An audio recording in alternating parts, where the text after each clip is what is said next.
He sprinted after the retreating crowd, begging them to bring any magic, a potion or healing spell, that could save his sister, tears choking out the single, desperate help as he clung to the faintest hope. One listener snapped to a halt and proclaimed that magic is an ancient art that can remake the very fabric of the universe. If the young man truly wants to understand it, they'll pour the full depth of their skill and experience into him. On the Kingdom of Sanche's frontier, in the village of Silva, a young man who spent 6 years sharpening his sword burns with one question: why does his home, surviving unhunting right on the border with the Kingdom of Gason, train only with bows and swords?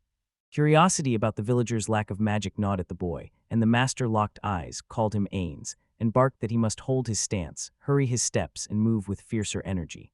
The man sneered that the student either had no natural gift for wielding weapons or no inner fire to truly commit to the art of combat.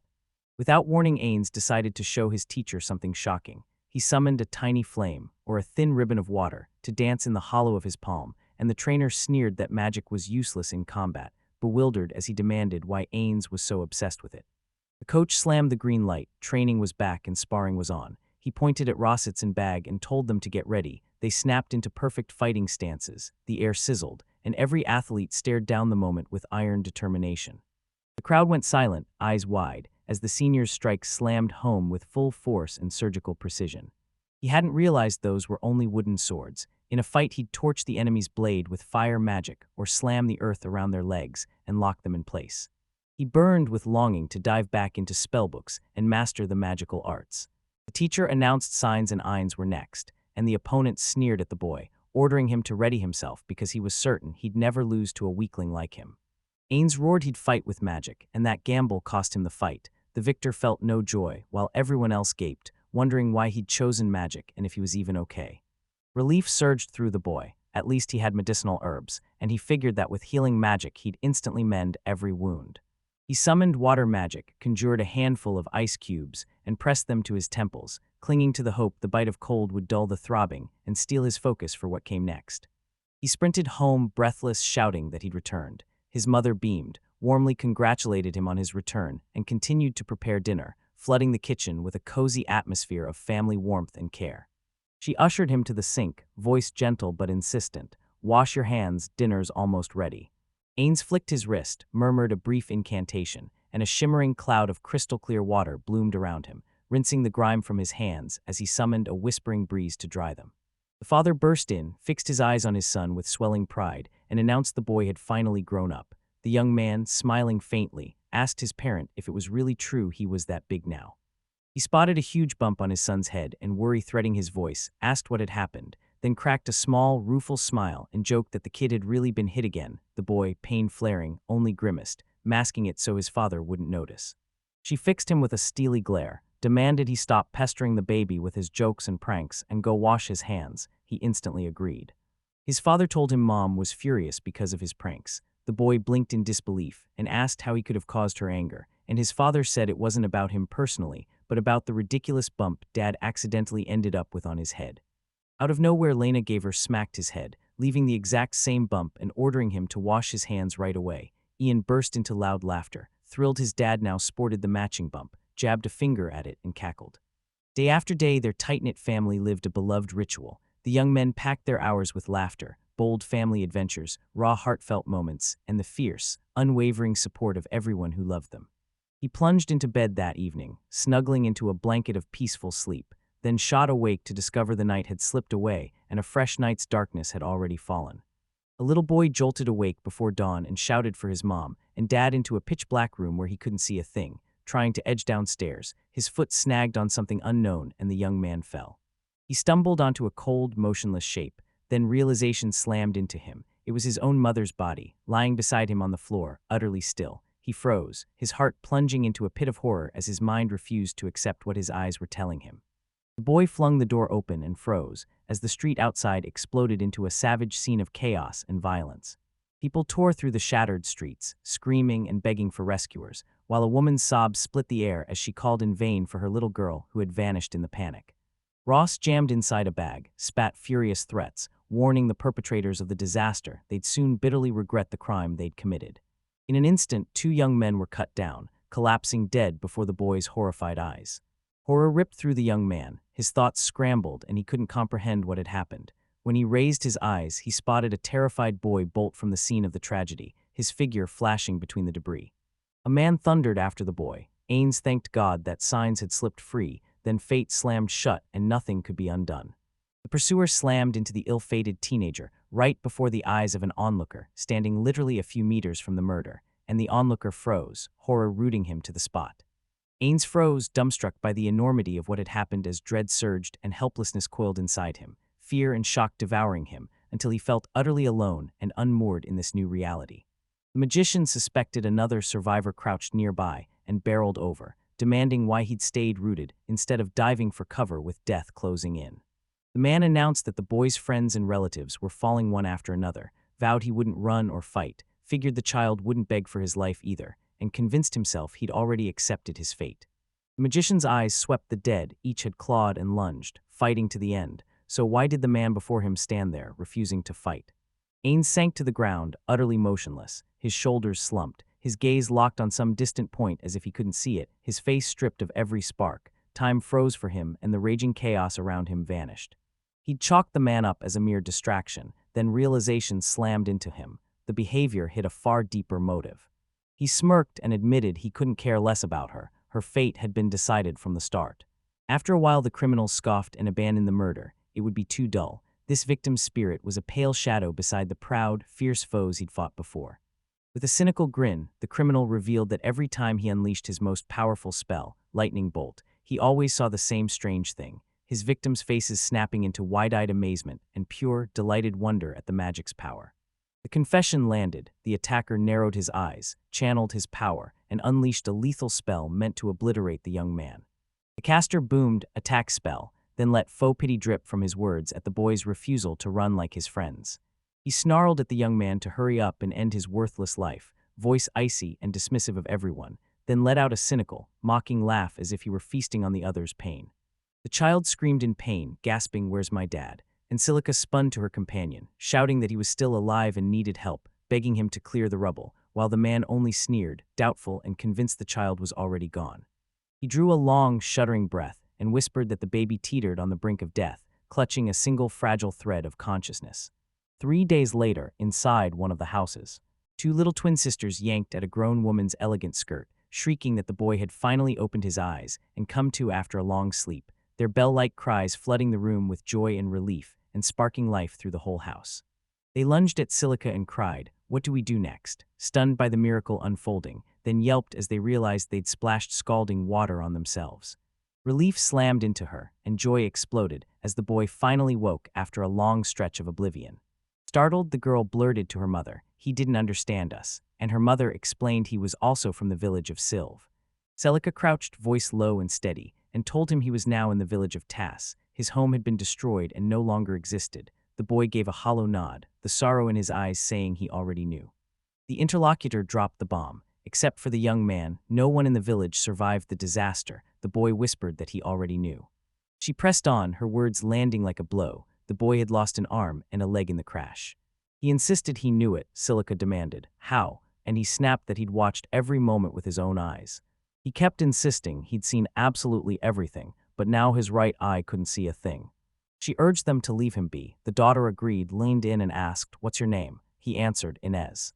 She cried that beautiful name, Silica, introduced the woman as her mother Korea, then resolved to bring him breakfast and asked him to wait a little. Ains snapped to the truth. This was an attack spell, exactly the weapon he'd been hunting. He'd assumed it required special words, but a fierce hunch said otherwise, so he tested it by summoning the same lightning the man had unleashed. He watched in growing dread as nothing stirred. A cold certainty hit him. Something was wrong. Water magic obeyed him without effort, so he figured mastering this new power would demand relentless, thorough study. He conjured water out of thin air, sculpted it into a perfect sphere, leveled it at the man and sent it flying. It worked. He sparked a blaze, convinced that watching the consequences erupt would finally let him picture the end.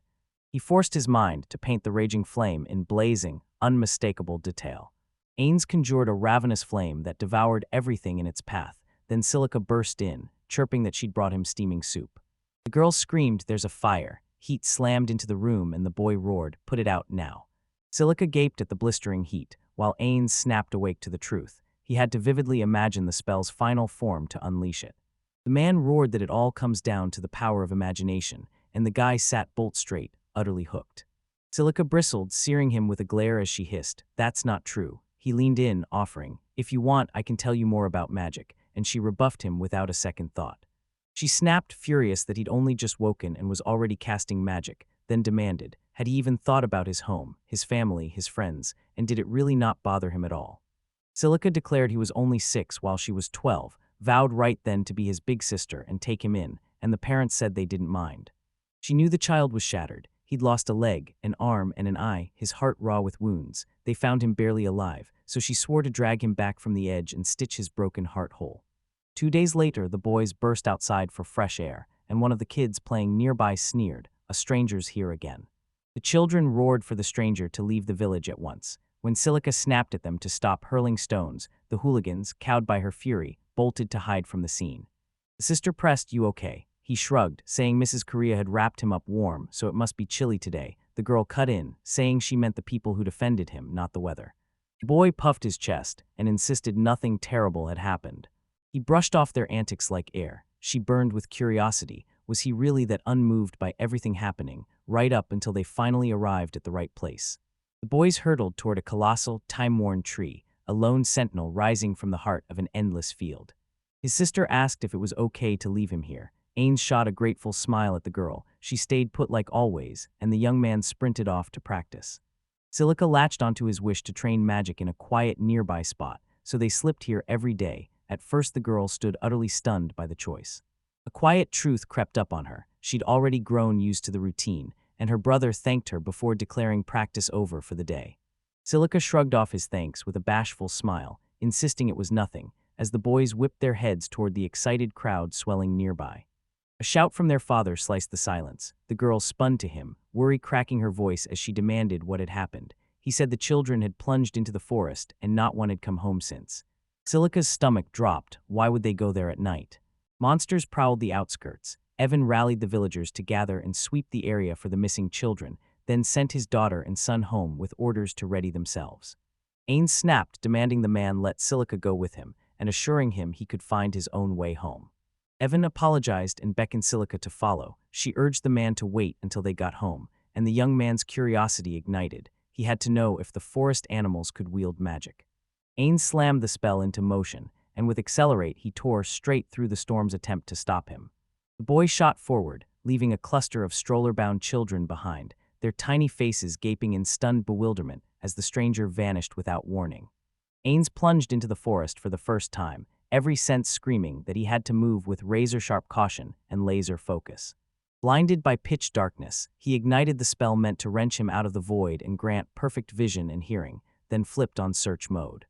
Ains' eyes swept the chaos, countless items scattered and a colossal shape looming before him. The boy steeled himself, chose water magic, mouthed an apology to the beast for not holding back, and unleashed Waterblade. The enemy's fury exploded, swelling into a thunderous roar as it seethed at that brazen insolence. The father grabbed his daughter's arm, voice cracking as he begged her to take the monster down now. He couldn't hold it back any longer. He grunted that even with 2 of them the fight had been brutal. Then one companion whooped that they'd pulled it off and called it a great job. Evan felt the air tighten. This was only the beginning. They had to plunge deeper into the forest. Silica burned with regret and terrified for Ains, knowing that leaving him alone would send him into mortal danger if he dared the woods. At that moment, her brother laughed as he hacked through monsters. Roaring with laughter, he tore through the enemies, then a cold realization slammed into him. No matter how many people he lost, no one knew about magic, and remorse crushed him. Then suddenly he found a hut nearby. He crept up to the hut and the air went still, no hint of life, and even the monsters wouldn't dare set foot in this strange place. Ains was certain the hut hid potent magic. Monsters flinched and dared not cross its threshold. Inside, the same hooligans stood dumbstruck, whispering why all the residents had gathered, and why the cripple was the one who'd shown up. The young man exhaled, grateful they hadn't seen a thing. Sadness clawed at him as he tore himself away from that amazing place brimming with secrets and adventures, but he knew for sure he'd return later. Now, staring at the confused, frightened children, he calmly ordered them to get up and go back to the village. They warned the forest teemed with monsters. Did he really think they'd get away? Ains' voice was ice as he snapped that he'd already risked his life tracking them down and ordered them to retreat. The kids laughed, certain the savior had gone mad. Then the monsters appeared and terror wiped the smiles off their faces. they erupted into screams, shouting that it was over, warning him of the danger and blaming him for everyone's death, and the young man barked, "Shut up now." Ain unleashed the spell Ice Hell, blasting jagged streams of frigid energy straight at the ferocious beast, which was instantly engulfed in frost and snapped into a motionless statue encrusted with glittering ice crystals. The children froze, eyes huge and jaws hanging open as a glittering shell of ice erupted around them. They had no clue where the cold wall came from or why the whole place had suddenly filled with frost. The monsters vanished, felled by the young man, and the children turned to their hero, faces exploding into relieved smiles as they jumped and cheered, reveling in the test's success and the catastrophe's joyful end. Evan grinned and ruffled his son's hair with a proud pat. His sister, panic flaring, slapped the boy for that reckless prank, while the villagers embraced one another with raw, sincere joy at their salvation, and then fell into a line before their savior. The children erupted in joyful relief that he'd saved them, and as the horror of how close they'd come sank in, they swallowed their pride and begged his forgiveness for their earlier rudeness and mistrust. The rest of the villagers surged forward, bowing their heads in shame as they admitted they'd been wrong and begged forgiveness for branding him a weak, useless stranger who couldn't protect himself or anyone else. Ains waved their apologies away, declaring he'd gone into the forest to study magic, not to rescue anyone, and that thanks or apologies were pointless since he'd chosen this path. His sister crowed that he was a real fine fellow, because one word from him could send the whole room reeling with genuine guilt, while he just stood there, dazed and totally clueless about what they were even talking about. She froze, stunned that she'd never known he could be that caring. Her brother spat it was a lie, and Silica begged him not to be embarrassed. She'd seen it all with her own eyes. Relief surged through Evan. The crowd had finally settled, and no one would tease him anymore. The man thundered, he's family now, no question about it. And the young wizard felt a strange, warm wave roll through his chest, new and pleasant, but he still couldn't tell what it meant. The young man ached to dash straight into the forest after finding a wondrous hut stuffed with ancient folios and rare magical manuscripts, itching to devour every page at once. Ains swore to atone for having sold the village, throwing himself into helping however he could, even if it meant chasing the tiniest sliver of hope. His sister stood stunned, awed by his selfless choice. Villagers gaped at the young man's blazing hunger for new knowledge, many openly admitting they expected nothing less. They'd always known he was driven to study the unknown and learn without end. Silica offered a soft, steady smile and quietly urged her brother to go on. It was who he was, even if it left them with a small, lonely ache. Their father stepped up, declaring his son had the right to chase his desires and promising they'd explain everything to Korea later. The man urged Ains to rush to them if trouble struck and to drop by now and then, while the little ones begged to come along and the adults warned them the forest was strictly off-limits. He poured out a trembling, heartfelt thanks to the villagers for their support and understanding, chest tightening as their warmth and kindness washed over him. Living in a quiet forest hut, the young man often lost himself in fevered plans, rehearsing a looming journey, constantly stuffing packs and testing every strap, convinced something great was on the horizon. Ains knew exactly who he was, Sylvatas, nicknamed the One-Eyed, One-Armed and One-Legged, a peerless master of the three elements whose singular powers commanded respect. He convinced himself he was an excellent wizard. He smiled, then it hit him. He'd been holed up in that secluded forest refuge for ages, devouring ancient sciences and forgotten arts, oblivious to the rest of the world. An uncanny, otherworldly pulse thrummed through the place, and Ains gaped. Over the years, the village had been warped into something almost unrecognizable. He looked up and caught sight of a girl's silhouette, frozen in the branch's shadow beside the familiar, majestic tree. The young man lined in, voice razor-sharp. "What are you doing?" She arched one eyebrow and snapped. You didn't even notice she was completely absorbed in a book about magic. She snapped that it was a book about magic, just a copy, and when he didn't even know that, she found it bizarre and pegged him as definitely not a local. Ains barked for her to wait, insisting he wasn't a stranger here and pointing her straight to Silica or Evan. The girls sneered, "You want to be called a local. First, find which people you knew packed up and left this place ages ago." He froze, eyes wide, and blurted, "Did Evan become the village elder in the last few days?" She snapped back, "This isn't a village. It's the sacred northern sanctuary of the Sancha kingdom where the seals are kept, and I guard it every night." Knights erupted into a furious roar, accusing the young man of brazenly and illegally storming the very heart of their sacred sanctuary. Confused, Ains stammered to her that he didn't fully understand what was happening, then unleashed a time-slowing spell to buy himself a moment to figure it out. Her eyes snapped open. She knew he was a wizard and admitted she'd never seen magic like that, then warned, "At this distance your spells are useless against my blade." The young man scoffed, "You won't succeed." He jabbed the air to drive it home. The knight's sword had long since slipped from her hand and lay far behind. Her jaw dropped and her mind scrambled. She couldn't fathom how the young man had pulled off such a brilliant move. Ains urged a calm talk, and the interlocutor snapped awake, realizing she'd let her guard down and lost her usual vigilance. The knight scoffed, cracked her knuckles, and vowed she could effortlessly beat him with her bare hands. The young man, seeing he'd provoked her, surrendered and walked away, hollow with regret that the village of Tass was gone. She grabbed his sleeve and demanded he stop, eyes burning with shock as she gasped, "You actually know about the long-lost village of Tass?" Ains shot back, voice ironclad, "Of course I remember this village. I lived here before I moved into the forest, among simple, warm people who called me family." The knight stalled, eyes drilling into the young man as if dredging up a buried memory. Then a sharp click lit behind her gaze, and voice barely a whisper, she hesitantly asked his name. He declared his name, Ains, a Sylvite who suddenly showed himself to be a wizard. A bolt of realization struck the girl as a web of connections unfurled in her mind. He blurted the question, worry cracking his voice. "Are you all right?" She flushed faintly and snapped a quick, "I'm fine." The knight beckoned the gentleman to follow her, but he snapped no, reminding them the lady had just tried to kill him and there was no reason to trust her. So the girl bowed her head, apologized with raw sincerity, and pleaded that the next conversation was absolutely crucial. She declared she was Sophia of the Holy Order of the Silver Knights of Ains City and beckoned him to follow to meet the commander, while the boy recoiled, terrified she'd erupt in rage and strike him again. The knight implored him to stop, insisting it was only a simple misunderstanding and swearing she wouldn't deceive him. He dug in his heels and refused, so she promised him a free meal. Ains stood with his jaw dropped, beholding the city's wonders. He'd never seen anything like it. He begged Sophia, who had him by the collar, to hold on so he could soak in the fascinating scene. She snapped she'd show him around later and yanked him toward the commander, insisting it was urgent. The young man buzzed with anticipation, mouth watering for the delicious breakfast certain to be cooked just for him, the thought of that hearty meal kindling a warm fire in his chest. He gaped at the towering buildings and gates as the knight kept tugging at him, whispering for him to follow her. The passerby's stare pinned him in place and awkwardness flushed his face. Sophia flashed a calm, confident smile, whispered "It's fine," and they swept into the commander's office. Tinsley spun to the girl and blurted, "What happened?" Spotting a man nearby, he yanked out his phone and fired off an urgent call to warn them about the unexpected gas. He beamed and ordered Gauss to fetch the finest red wine, crowing that Sophia had finally found a groom, while the girl dashed to the chief and insisted it was nothing but a misunderstanding. He urged her to stop blushing. It looked like love had just sprung to life in her heart. The knight snapped back, declaring everything was completely different and that she would never have brought her lover here. The leader swallowed his pride, owned the mistake, and locked eyes on the strange guest, hungry for answers. The subordinate snapped that he'd have to do something first.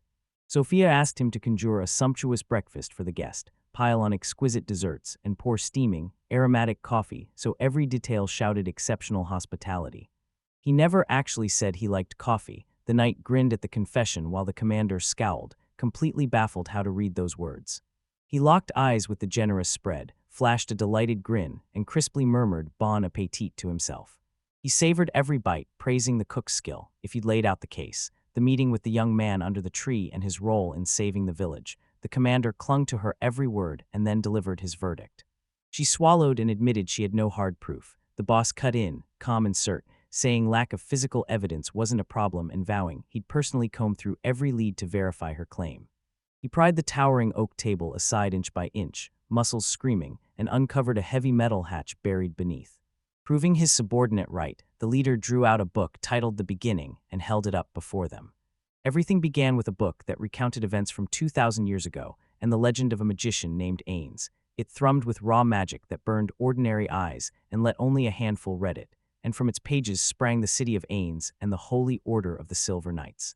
He swore strapping that relic to his body would be the same as chaining sin to his soul. The leader's command slammed down. Sophia must never speak of anything she'd seen or heard and must not reveal the secret to strangers. She bowed her head and vowed to guard those entrusted secrets in silence. Ains leaned in, eyes locked and voice razor precise as he probed, "Are you familiar with that famous book?" He shot back no, but curiosity clawed at him to see what was there. Then he leaned in and asked, "Can I read the book?" The leader declared he could read it, warned him to handle it carefully. An ordinary person would struggle even to hold the book, and then handed it over. After finishing the book, a revelation slammed into the young man. He was stunned to be okay when his hands could barely turn the page. They brushed off the dust and, hearts pounding, revealed Ains' ancient diary. The moment they heard it, the others froze solid, astonishment nailing them in place as their eyes shot wide open. He said he'd jotted down every scrap that could help the villagers, then scrapped the plan, and when he pointed out the inscription's opening was written by Silica, the sight flooded him with memories. He jabbed a finger at the recording and snapped, "My name's right here, written clear as day." The commander gaped, bewilderment blazing in his eyes as his stare froze into a mute question. He announced the name read Ains Silvatas. The room went electric when they realized the guest was the greatest wizard who founded their order. Someone blurted, "Is your name really Ains?" And he grinned, confirmed it, and said it was just a little misspelled. He pressed on Ains Silvetes, his surname stitched from Silv, his home village, and Tass, the place that raised him. Then he spotted the mistake in her spell and corrected it. Sophia crashed to her knees and bellowed that she had pledged her body and soared to Lord Ains, ready to lay down her life for him. The knight implored him to take her oath. He begged him to stop doing this, and the commander froze in stunned silence. The young man asked to be left alone while the girl thanked him. The leader realized the guest had slid the book open effortlessly and even scrawled inside, and that touch swelled the magic until the pages refused to budge, he had no doubt. This was the book's owner. His eyes locked on the man and everything snapped into place. This was Ains, the white-haired wizard who'd survived 2,000 brutal years alone in the forest. A cold knot clenched his gut when the guest said he'd only spent a few years in the forest, and the man leaned in, voice low and careful, to ask why the great wizard had walked away from his secluded refuge among the trees and the quiet life of a forest dweller. Ains flashed a calm smile and said it was perfectly ordinary. He'd simply lingered in the forest, completely absorbed in studying magic. When the leader barked a shocked "stuck," the boy admitted he'd misunderstood everything. He'd gotten swept up devouring books about magic. He handed the book back and thanked him for the delicious meal, and the man shrugged, modestly insisting no thanks were needed. The young man said he'd slipped out of the forest to wander for a spell and demanded to know where Evan and Silco were. The leader froze, words choking in his throat as he faced the guest. How could he admit that Mr. Evan and St. Silica had left their world 2,000 years ago, while panic burned and he groped for what to do next? The commander pivoted the conversation and barked that the moment he asked, they'd have everything ready for him. Aint flashed a warm smile and thanked them, admitting it was time to move on, but a sharp glint of curiosity lit his eyes. He was already hunting for where to aim his next steps.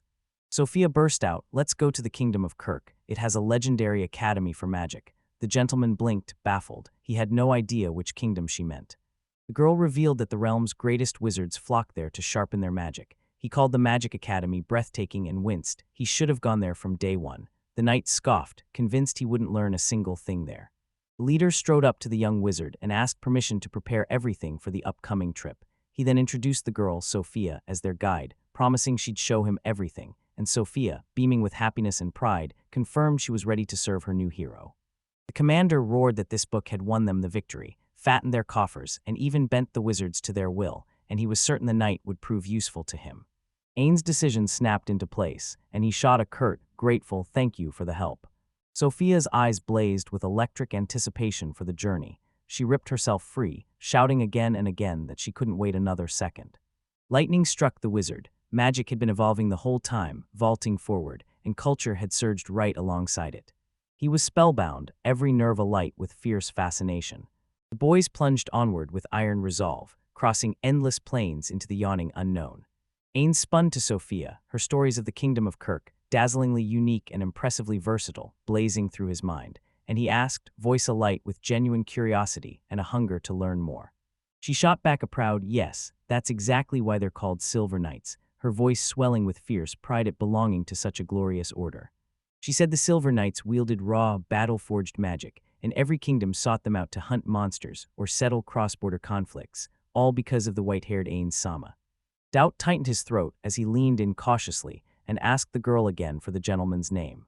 The young hero locked eyes with his companion, curiosity sparking in his gaze, and in a voice braided with doubt and wonder, asked who this famed figure of history was, a name that felt both foreign and weighty. She snapped taut with shock, her lips parting and her brows shooting up in pure amazement. Then she stood frozen for a few seconds, struggling to digest the question. Sophia's pulse thundered. He was the greatest wizard, worshipped as a god among magicians. Ains had called him incredible, and she burned with disbelief that he didn't realize they were talking about him as the commander whispered for her to keep it a secret. The gentleman begged to meet him, certain he'd unlock dazzling new magic, and the knight shot him down. "It's impossible," she said. "He's the very same man." He leapt to a brutal conclusion. She was saying he wasn't worthy of meeting him, she was mired in problems again, and she didn't like him anymore. The knight realized she had to change the subject, spun to him, and blurted she'd been dying to ask something for ages, and Ains stood there baffled, unable to understand why he couldn't meet the great wizard. Sophia pinned her companion with a curious stare and fired the question that had been tormenting her. If he was a real wizard, why did he need a sword at all? He couldn't even fence. She blurted aloud, if the wielder of the most powerful magic carries a sword, could the blade itself hide untold powers? Her mind exploded with possibilities, spinning visions of secret enchantments and lost relics bound to that weapon. The companion laughed, threw his head back and shot, "Why not?" A sly irony lacing his voice with the thrill of their question and guess game, as a bright smile flared across his face, bathing him in warm, irresistible charm. He paused to collect his thoughts, then burst forward with a flash of inspiration, declaring the sword's movements were like real magic, each motion fused tightly to the next. Sophia's voice trembled as she suggested the sword's movements were magic. The young man nodded, then flashed a grin, and teased that she was staring at nothing more than a plain, unenchanted blade. Silence shattered as a terrible, bone-deep roar rolled through the forest. The sound exploded, so brutal and menacing it instantly shoved the hair on the back of their necks upright. The travelers' hearts thundered, blood hammered through their veins, blasting an alarm into every organ. The knight eyed the armored behemoth of a grizzly and asked the gentleman to stay back, vowing she'd lure the beast away so he could strike with magic, and he soothed her with a calm smile, saying, "Don't worry." The young man slammed his fist to his chest and declared he'd be a worthy opponent for the fearsome monster as its terrifying roars thundered along the forest's edge, his voice iron-strong and his eyes burning with the thrill of battle. Sophia screamed, "It's impossible to defeat the enemy with such a cheap weapon." Fear jagged her voice and raw anxiety flickered in her eyes. The armored grizzly barreled forward, each thunderous step rattling the earth. The young hero planted himself like a cliff, calm and unblinking, as the beast's crushing pressure bore down. He dropped into a soft, philosophical whisper, locked his twinkling, sly-eyed gaze on her, and curiosity burning, asked the strange question, what, in her opinion, belonged exclusively to food. The young man barely flicked his fingers and unleashed a roaring spell of raw power. The bear shot into the air like a feather ripped free by a sudden gust, its gigantic carcass gliding smoothly above the treetops. His powerful muscles nodded one last time, then went slack, surrendering to the spell's crushing force. Sophia froze, eyes blown wide as if she'd just witnessed a real miracle. Awe and fear collided inside her, a tiny shudder racing through her as the full scale of it slammed into her. Ains realized she was channeling magic to harden her body and sword. He cast a matching spell, unleashing a blast of energy from the tip of his prosthetic. This wasn't full-fledged sorcery, but a clean, technical manipulation of mana. The young man's eyes went wide as the monster, impossibly alive after his attack, hauled itself up. New bounds felt shock hit him like a fist. The paws slammed into them, forcing a sharp beat of reflection. Sophia shredded the silence first, warning the wounded monster had only grown angrier and more savage. Her companion, voice wild and frayed, blurted that sometimes there's nothing you can do. Pain and fury ignited the armored grizzly as it unleashed a terrifying roar that shredded the forest's silence, and the predator's hulking form snapped into a compact, battering mass of muscle and claws, charging to smash anything in its path. Ains fused martial arts with magic, seized a tactic born of fencing, and glided like a duelist as he activated Shadow Actor. With a lightning-quick slash, the blade severed the bear's head from its body. The strike rocked the earth, a thunderous rumble sweeping outward as the sword's steel sheen dimmed. The monster crashed to the ground, toppling like a towering statue whose pedestal just gave out. Sophia gaped at the battle, wide-eyed as shock and admiration lit her face. She'd never seen anyone wield weapons with such razor-sharp skill and fluid technique. Ains barked that to unleash a spell like this, you must already have basic swordsmanship. Without it, the magic won't work. One blade screamed and, with a sick crunch, snapped perfectly in two right in his hand. The reaction hit instantly. The young man went rigid, his eyes snapped wide in shock. He concluded the blade couldn't take the strain and ordered a replacement at once, while Sophia stared in disbelief as he flung the shattered sword aside, totally unlike a true swordsman. Ains demonstrated a spell that fused magic and swordsmanship to her and asked what she thought. The girl beamed, thanking him warmly for showing such a wonderful spell. The guy told her to calm down, and she quickly asked if he was okay. Another girl barreled in to help, gasping that she'd heard the armored grizzly's roar, but she'd arrived too late. She stared at the monster's colossal body sprawled on the ground and went statue still, the shock easing bit by bit until relief flooded through her. Ains staggered as Sophia's reaction threw him off, and he hadn't even noticed the savior arrive. He shot back that they'd defeated the monster, but his sword had snapped. A charming girl perched nearby, inspecting the hulking bear carcass draped in a dense, armor-like pelt, her eyes shining with pure awe at the hide's brutal thickness and strength. She roared into the light, convinced a sword that could pierce the armor of an armored grizzly bear had to be a masterwork. Ains flashed a grin and admitted it was the cheapest sword, meant for kids to train with, not for seasoned fighters, and the confession hit the girls like a bolt. One gaped, scrambling for words, the other let out a stunned gasp, unsure if it could be true. The rescuer blurted, "You defeated a grizzly with a toy sword." Panic seared him as he stared at the boy's oddly bent arm and leg. Something had clearly happened.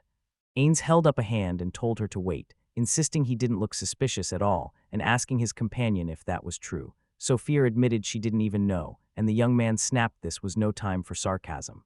The savior swallowed his misgivings and let a hard certainty settle. Someone this charming and open couldn't possibly be a dangerous criminal. She rose and said she had work to finish, her voice velvet steel, soft but unyielding, making it clear her visit had a purpose and it was time to move on. Ains shot a quick nod, called it a smart call, spun to Sophia and said it was time for them to leave, and Sophia, eyes locked on the massive grizzly, looked to her master and asked what they should do with it. The knight insisted they harvest the slain bear for prime armor materials, too good to leave as spoils, and the young man agreed with her. Decision made, he strode up to the massive grizzly carcass, satisfaction roaring through him. His mission was complete. A wide grin split his face, his eyes blazing with triumph as he waved his hand and ripped open a shimmering portal to haul his prey away. In an instant, the bear's hulking carcass dissolved into a ripping void and was sucked into the young man's palm, his companion frozen in place, her eyes blown wide. Even the rescuer was baffled where he'd vanished, until Ains casually revealed he'd shoved him into his spatial storage. The girl screamed, awed that he owned a pocket dimension, and cried out that he was really that rich. He snapped that he was building it himself and was stone poor. She staggered, stunned that he was carving out this space with his own hands. It hit her like lightning. She knew he was a real wizard. Ains calmly confirmed it with a composed nod and a faint, knowing smile tugging at the corners of his lips. Her face snapped scarlet, a candle flame sparked by sudden realization. Heat poured into her cheeks, giving away a wild tangle of excitement and confusion. She froze of all places. Here she'd met a wizard. The guy's gut clenched with dread and he grabbed her, pleading, "Help me now." She strode in and announced, "I'm Reika Brandy of the Duke Brandy family." Eyes hard, she was on the hunt for a gang of bandits. Sophia demanded, "How can knights lose to bandits when they should crush them?" Reika's gaze hardened. She'd spotted a terrifyingly powerful fighter in the enemy ranks and sprinted off to fetch reinforcements. The young man snapped that they were racing to the kingdom of Kirk. The knight demanded who the bandit was and learned he was a sorcerer. He mulled it over, then curiosity exploded into a white-hot focus. Reika insisted she had magic, but the enemy unleashed spells she'd never even imagined. The young man froze as if a distant inner voice had yanked him inward, thoughts crashing through his head and flipping him from breezy carelessness into heavy, pensive silence, his friendly smile evaporating as a stern, worried stare took its place, masking a coiled anxiety. He spun towards Sophia and the girl. The girl locked eyes with him, read his intent in a flash, and vowed she'd follow him anywhere. Relief surged through Reika. They were coming to fight the bandits by her side. The young man proudly declared his name and demanded to be shown the treacherous sorcerer's hiding place, his voice ringing with iron resolve and every fiber ready for battle. They set off on their journey, and Reika's breath hitched when she realized her companion was Sophia, one of the famous Silver Knights. The girl confirmed it and the other lit up, convinced she was insanely lucky to have met them. Ains shot, "Am I really that famous?" And the answer came back loud and clear. Reika proclaimed she was a knight sworn to guard the sacred lands of the great wizard Ains, and crowed that she was simply an incredible person with a wonderful character. And Sophia realized she could no longer hold back. She wanted to tell everyone that Ains was that great wizard. She froze dead, alarm flaring, like a ghostly whisper had just grazed her hearing. On autopilot, the group tuned out everything around them. The forest's whisper faded into a cold, menacing sound. The boys snapped to attention, faces hardening and eyes narrowing. The source was dangerously close. The boy pinned Reika with an eager stare and forced his voice into calm as he asked what kind of magic the sorcerer used, curiosity edging into panic, because knowing the enemy's magic was the key to shaping their attack. She gasped that she kept seeing elemental magic spheres, fire, water, lightning, but the real danger was a twisted spell that ripped away her voice and plunged her into darkness. She warned that if the spell struck them, their limbs would lock. No fighting, no movement, no magic. It was utterly terrifying. Sophia's heart plummeted at the thought of being left completely motionless and exposed. Cold sweat slicked her brow, her palms went clammy and her breath hitched as she pictured herself frozen like a statue, powerless prey to mortal danger. Ains' brow tightened as the full weight of the situation slammed into him. He'd never faced a technique like this, and dread coiled in his gut. Losing control of his body and voice would spell disaster in battle. Reika fired off a question about healing magic. He admitted he hadn't mastered it yet but had picked up a few useful tricks, and the interlocutor lit up at the news. She cried, panic slicing the air. The stock of healing potions was nearly gone, and injuries kept piling up. Her eyes snapped to her companions. A brutal shock slammed into her. Ains' air crackled with grim seriousness before the unknown battle. So if you rock that same stone-cold, spine-chilling stare. The team whipped around as a boy frantically cried out for someone to come to his aid. Terror and despair shook his voice as he screamed, clawing at the world and begging to save his little sister, while tears carved bright tracks down the child's cheeks, each a desperate beacon toward her salvation. The team confronted a gut punch sight, a little girl riddled head to toe with deep, bleeding wounds, her clothes torn and filthy, her skin ghostly pale and blistered in places. Reika's breath hitched, the wound gaped too deep, and she couldn't tell if a healing potion would do anything. She tossed out healing magic as a lifeline, but she had to hoard every ounce of power for the battle with the sorcerer. His brother pleaded for healing magic lessons, but Ains shot him down. Impossible, the boy had no magical ability. He snapped that this didn't mean he'd abandon him. The magician resolved to pour into the boy every hard-earned secret he'd wrestled from years of relentless research and practice. The young man exploded with gratitude as Hain barked for the team to surge ahead, thrusting his handcrafted healing potions into their hands and vowing he'd catch up with them soon. He pinned his hopes on Sophia. She lit up, thrilled to stand with him in their shared cause. The knight roared she wouldn't let her master down and ordered Reika to surge forward. Reika paused, asking for a moment to figure out what was happening, and Ains suggested they begin training. The boy blurted, "Are you a wizard?" and the other grinned, "I'm not a wizard, but I dabble in a few spells and cast them now and then for fun." The boy fired off one urgent question: what's the real difference between magic and witchcraft?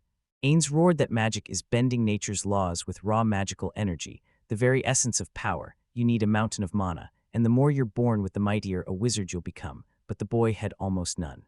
He pressed on, declaring witchcraft a violent tearing of the universe's laws, the use of alien, unnatural forces that don't belong in their world. The teacher declared only an iron, unbreakable will could forge results like that. The master thundered, "Practice witchcraft and you'll pay a brutal price." The boy blurted, "Is this an exchange?" Ains's grin cut sharp as he shot back, "Exactly, you're paying me." The magician leaned in and snarled that if the boy truly had no magic and his sister hung by a thread, he'd demand a price. "What's your name?" he demanded. The boy breathed, "Rit." The teacher's smile blossomed tenderly the moment the boy's name brushed his ear, and he hailed it as beautiful and sonorous. He thundered that he was Ains Salvatus and vowed to pour every spell and secret of his magic into him. He slammed his right hand forward and unleashed the right-hand miracle spell. Rit froze, jaw-dropping as surprise crashed into him, and a spark of admiration lit in his eyes. The metallic bite of blood slammed into Sophia, sour and sickening, turning her stomach and sending a sharp panic racing through her. She vowed to hunt the sorcerer down while Mrs. Reika tended the wounded, and the girl nodded. She snatched the healing potion pouch and her heart lurched. There was almost nothing left, not even enough for basic first aid. Resolve ignited in Reika. She crushed her doubt and sprinted after her companion. A vast clearing burst open before the girls, packed shoulder to shoulder with human figures. Sophia's voice cut through the silence. "Is this the magic?"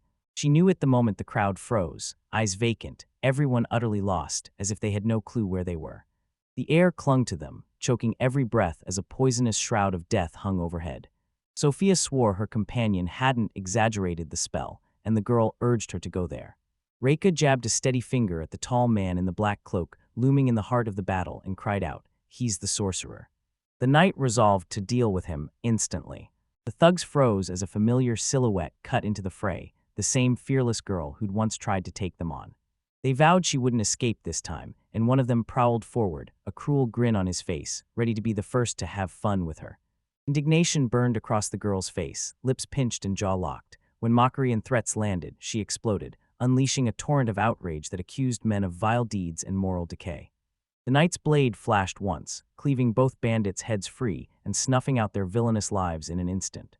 Reika roared that her companion was a breathtaking master of fencing. Her strikes were graceful and deadly, every motion brimming with explosive power and surgical precision. She yanked her friend close, voice raw, and begged her to tend the wounded. The victims were writhing in agony, and they had to act right now. Reika agreed, then charged straight toward the spot where the unfortunates' groans echoed. She grinned as the bandits crumpled with shocking ease, then froze. The mighty sorcerer hadn't lifted a finger to aid his comrades, and she couldn't fathom why. The sorcerer froze at the knight's eerie shift, then bellowed, "My name is Corbury." He sneered, then snarled that he flat-out hates swordsmen. He unleashed the fire spears spell. The magical spears shot forward like vengeful comets, hurtling toward the girl to pierce her body amid blinding flashes of flame. Sophia moved like a thunderbolt, parrying the attack and hurling the enchanted spears aside. A victorious grin erupted across the knight's face, his eyes blazing with confidence and the raw pride of a true master of the sword. Corbury's breath snagged as he realized he was up against real anti-magic, a cold, lancing chill crawling through his bones. Sophia scoffed, sarcasm slicing the air. Is that really the sorcerer's limit? The knight dared the enemy to attack her. Reika sprinted through the carnage with potions, begging the wounded to hang on a little longer. People thanked her, but the girl stood frozen, stunned by something she hadn't expected. Her heart pounded with awe as she stared at the towering mountain of healing potions the magnanimous Ains had handed her. She'd never seen so many elixirs at once, and respect and gratitude crashed over her. Reika's pulse rocketed as she probed the bag for a hidden pocket, convinced it was pure treasure, and she was burning to know who this mysterious young man really was. The warriors surged forward, demanding to know what kind of potion it was. They couldn't stop shouting their impressions, telling everyone the wounds had vanished without a trace, and the warriors stood completely healthy, faces frozen in stunned wonder as if they'd just witnessed a miracle. Reika's eyes flashed. These potions weren't ordinary but top tier, and she couldn't believe Einstein claimed he'd brewed them himself, so she roared for the boys to charge into battle. Query locked his focus and awakened the mightiest silent magic. The air around him crackled as an invisible force coiled to deliver a crushing strike, and the swelling magical tension made the coming catastrophe feel inevitable. He roared the spell Fire Spears and unleashed an avalanche of glittering arrows at Sophia, each flaming shaft screaming with lethal speed, threatening to reduce the brave girl to ashes. She sneered that nothing would come of it. Pump up the number of copies all you want. The result won't change, so she dismissed the whole thing as useless. The sorcerer sneered, a cruel grin carving his face as dark, contemptuous laughter rolled out. He dismissed the girl's bold confidence as a fragile delusion, bound to be crushed by the merciless laws of magic. He sneered at her with cutting irony and mock-quoted, "Young, impudent person." Sophia shot back, "No, I'm a member of the Order of the Silver Knights." Poor Bari gaped. He never expected to meet a real knight here. He branded her an immortal witch, hammered that she'd slipped him a fake, and he, naive, swallowed it. The knight snapped, "Is the enemy part of the Eternal Sky Cult?" The man confirmed her guess and demanded to inspect their magic, declaring it had been inherited from the white-haired Ainsa. The sorcerer unleashed the spell. The alchemist transfigures sand into glittering gold. Every white surface will drown in black, and darkness will swallow every last flicker of light. Sophia's eyes snapped open. This spell was alien, and she lunged to stop him from finishing what he'd started. He unleashed a colossal spell with a single, steady stare, without moving a single muscle. Her legs buckled instantly, her knees turned to cotton and trembled, and her heart hammered as a cold spike of fear and weakness surged through her. Sophia froze in place, eyes blown wide as shock seized her, her face drained of color, breath coming in sharp gasps, her mind scrambling to make sense of the impossible. She strained every muscle, teetering as panic surged, battling to keep her balance and not topple. Corbury calmly casts the spell without climbing, and a thick, humming energy barrier erupts into being, slamming the bodies flat to the ground. Confusion ripped through Sophia as her body turned to stone, ignoring her brain's frantic commands while an unseen force clamped every muscle, leaving her frozen in helpless, rising panic. The sorcerer unleashed the spell, warned that fighting with a sword was forbidden, and declared, "This is the end." The terrifying spell Fire Spears screamed into being. Dozens of red-hot spears shot forward, piercing the girl's fragile form in a hail of hundreds of searing, agonizing blows. He barked, forcing the knight to remember his place, mark the borders of his power, and kneel to admit his superiority. Battle cry exploded, and fate itself answered. Reika charged in nearby, flanked by a squad of loyal warriors. Corbury gaped at the surviving soldiers, stunned that even after such savage wounds the army still fought on. Reika shoved the healing potion into her assistant's hands and snapped, "Drink it now, you need your strength back or the next strike will kill you." Sophia snatched the offered vessel in a convulsive lunge, yanking the lid free and ravenously gulping the thick liquid without tasting it. Then the potion surged through her instantly, restoring her lost strength and sealing deep wounds. Her breath hitched as deep wounds sealed in a flash, leaving only a faint scar, skin smoothed, blood stilled, and the sharp sting melted into a comforting warmth. Reika thundered that Corbury's end had arrived. His dark deeds would stop today, and he would never harm anyone again. The sorcerer froze, gaping as his enemy's wounds stitched closed like a cruel miracle. Disbelief carved across his face as he wondered where so many healing potions had come from, and why not a single soul had died despite the relentless assault. Raka barked orders: unleash the wizard's magic on the enemy, shield the knights with defensive spells, then encircle the foe and snuff out every escape route. Corbury sneered, mocking the hero's pitiful scrambles to snatch the upper hand. You slammed the spell into motion as foes swarmed in from every side. The warriors froze, cold terror clamping their hearts as the catastrophe unfolded before their eyes. They clawed at sanity, screaming at one another to stop, fighting the magic that tried to seize them, clutching the last shards of human thought and begging each other to remember they were allies, shoulder to shoulder for one goal: to overcome the curse. Every creature caught in the spell's range snapped into bloodthirsty monsters, tearing at one another as the world exploded into chaos and madness. Sophia spat that he was a heartless scoundrel, wielding low witchcraft to sow hatred among friends and tear their trust to shreds. Corbury scanned the enemy positions and a sick clarity hit him. Their stocks of healing potions were nearly exhausted, a cold unease coiling in his gut, because every sip of that healing liquid revived his wasted strength and hurled him back into the fight. He unleashed the fire spear's spell. Ains roared he'd pour the knowledge straight into the boy's mind this instant, ripping open access to every necessary piece of information. The wizard warned the knowledge transfer wouldn't be pleasant, only harsh, unpleasant sensations. Then he softened and quietly asked the recipient for patience. Concentration and raw tension burned in the boy's gaze as he forced himself through the gut-wrenching prep for the harshest knowledge transfer, and for his sister he squared his shoulders and vowed to endure the test like a hero. Ains decided to begin the ritual, drew a deep, steady breath and locked his focus on its heart, then spoke in a calm, measured tone that radiated absolute confidence and readiness to carry out the crucial deed. Agony ripped through him, a grimace twisting his face as every cell ached under crushing pressure, yet he bore the trials like iron, fists clamped, teeth ground, drowning out every whisper of doubt and fear. Ains declared everything was ready and fired a sharp question at Rit: "Do you know what to do next?" He forced his lids open against an invisible pull. When his gaze snapped into focus, it was clear and deep, soaked with hard-won wisdom and a steady inner calm. The young mage locked his focus and whispered the ancient formula, bending forbidden evil into a force for good. Energy surged and coalesced around him, blooming into a silvery aura that wrapped his body in shimmering threads of light. Ains gaped at the aftermath, pure astonishment blazing in his eyes as the outcome knocked the wind out of him. Rit crept forward with reverent caution, heart tight, daring to reach out and gently brush his unconscious sister's hair. He inched forward, afraid to shatter his sister's calm, and traced the soft skin of her cheek with a single fingertip. The deep wounds that covered her body knit shut in mere seconds, the new teaching's magic flooding every cell until fresh pink skin surged over the damaged areas. Rit burst into a grin and declared he'd pulled it off. Everything would be fine now. Ains's eyes flashed as he caught on that his disciple had siphoned the surrounding mana to fuel the spell. He hailed it as an original approach and thanked him. The boys gaped, utterly lost by the wizard's words, while the wizard's confidence cracked and doubt burned through him. The air snapped tight as a hollow, unsettling hum crawled through everything.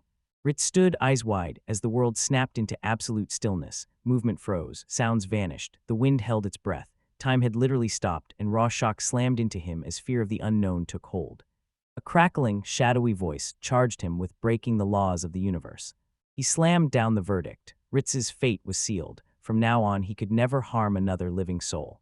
Horror pinned the boy to the spot as Ains leaned in and demanded, "Did you just see a vision?" The boy nodded, saying he'd been warned not to hurt anyone. Then the wizard leaned in, his voice sharp as steel as he drove home that the wizard's oath was sacred, and every vow carried grave responsibility.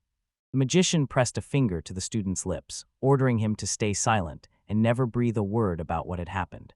Rage boiled in the girls as the spell clenched them like iron vines, rooting their legs to the earth. locking their arms rigid and turning every desperate struggle into a useless, failed flail. Boredom gnawed at Corbury, and he stopped playing. Sophia realized the enemy siphoned power from magic stones. Sensing the sorcerer's strength was fading, she cautiously probed how many stones he still hoarded, and Reika grinned, declaring victory within reach and igniting the team's belief they'd win any moment. Corbury sneered, taunting the warriors as fools for daring to believe they could win. He knew, even with their fleeting lead, the duel's end was already written. His enemies would be pulverized beneath the onslaught of his power. Corbury's grin sharpened. He resolved to tell them something intriguing. The girls froze, eyes blown wide, as confusion and bewilderment crashed over them. If you trace this torn page back to its source, Corbury made it crystal clear. It was just one page, ripped from the original book, and he'd moved heaven and earth to grab it. Fear slammed into them, finally realizing how badly things had turned against them. The sorcerer hissed, "Now it's your turn to die," and shoved every ounce of magic into a deadly surge. He ignited multiple fire spears at once. Ains burst out a sharp apology for being late as the girls lit up at the sight of their master. Then Corbury snarled, "Who are you? Do you want to die too?" He snarled, "I'm Ains, don't you dare threaten me." The magician bristled, outrage igniting. He took it as a brazen insult.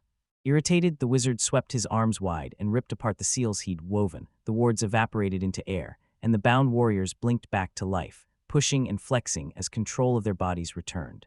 Corbury's chin slumped and his eyes blew wide. He froze, paralyzed by horror and disbelief as blood thundered in his ears, and his brain slammed the brakes on the reality unfolding. Sophia beamed, eyes glued to Ian, adoration and delight written all over her as she saw him as the very ideal of a hero. Reika sat to the side, stunned, realizing the bounds of possibility had just stretched farther than she'd ever imagined. Shock jolted Corbury as his magic slammed into a wall and vanished, and he roared, "Are you a wizard? How did you neutralize my spells?" Ains snapped, "I'm not a wizard, I'm a sorcerer," and the man staggered as the truth hit. His opponent shared his very nature and powers. Reika's warning snapped into his mind. This man was a sorcerer too, and exhilaration roared through him at finally facing a peer who could match his magic. Corbury went stone still when his opponent confessed. His eyes shot wide in stunned disbelief. His heart hammered, sweat slicking his face. Ains leaned in, voice like frost, "Will you unleash your true power?" Corbury snarled, "You're a psycho," and asked him to leave him alone. He smirked that he just wanted to see his magic, then sneered there was no point in showing it. He'd written the girl off as all muscle and no brain, sure she wouldn't understand a thing. Ains smiled coldly, snapped that he had no right to slander Sophia, and added that the man had been branding everyone in Ains' kingdom hillbillies. The young man proclaimed he'd taken up residence in the forest to unravel the secrets of magic. Corbury's grin twisted with anxious fury as he intoned the spell's activation. He slammed the spell to life. The alchemist turned sand into gleaming gold as white bled into black and darkness, swallowed every scrap of light. Then he declared the enemy was now under his control. Ains snapped, "You actually think that's a spell?" Corbury slammed the spell into motion and snarled, "No one is allowed to come near me." Suddenly the wizard slammed to a halt, his body going rigid as if he'd struck an invisible wall. His eyes snapped wide in shock as a stubborn resistance crawled through every bone and muscle. The sorcerer sneered that no opponent could pierce his magic, and the young man couldn't so much as take a single step toward him. Ains declared that sand turning to gold heralded a change in the law. White along the line marked reaction, watch it flip to black, and the light stood for the people. The magician's eyes snapped open. This wasn't an ordinary trick, but mesmerizing, authentic witchcraft. Corbury froze as the words slammed into him, disbelief and astonishment warring across his face. Shock slammed into Sophia. Her eyes snapped wide, and her breath hitched into a frantic rhythm. Ricochet couldn't hide the fierce admixture of admiration and envy blazing across her face. Corbury's voice cracked with disbelief as he demanded of his opponent, "Did you really call my magic witchcraft?" Ains snapped, "It's true, it's not magic." He scoffed, "You really think I'm a magician?" and shot back that yeah, he knew magic, just not any high-level spells. Ains' composure cracked, disappointment boiling over as he hissed that the enemy couldn't wield high-level spells. "It slammed into me, I saw through his mask, he was a fake." He shot a quick apology at Reika, then turned to Sophia and declared they were leaving. The knight smirked, convinced the master had seen he was unbeatable and backed away, while Ains snapped that he'd come for a legendary sorcerer and left gutted to find the man had no real talent. He scoffed and dismissed the enemy as a mere magician, his interest evaporated. Corbury froze, eyes blown wide, and his voice ripped away by pure shock. He screamed, eyes wild, that anyone who underestimated him would soon be dead, then immediately ignited a new spell, pouring raw energy to reveal his true power. He unleashed a volley of blazing spears. Ains conjured a magic block in a heartbeat. A crystalline chime tore through the air as a volley of fire arrows snapped to a halt, frozen and suspended in midair. Corbury's scream ripped out as he stared at the arrows locked in ice, unable to grasp what had happened or what it meant, panic slamming into him, thoughts scattering, and every attempt to find an answer only tangled him deeper in confusion.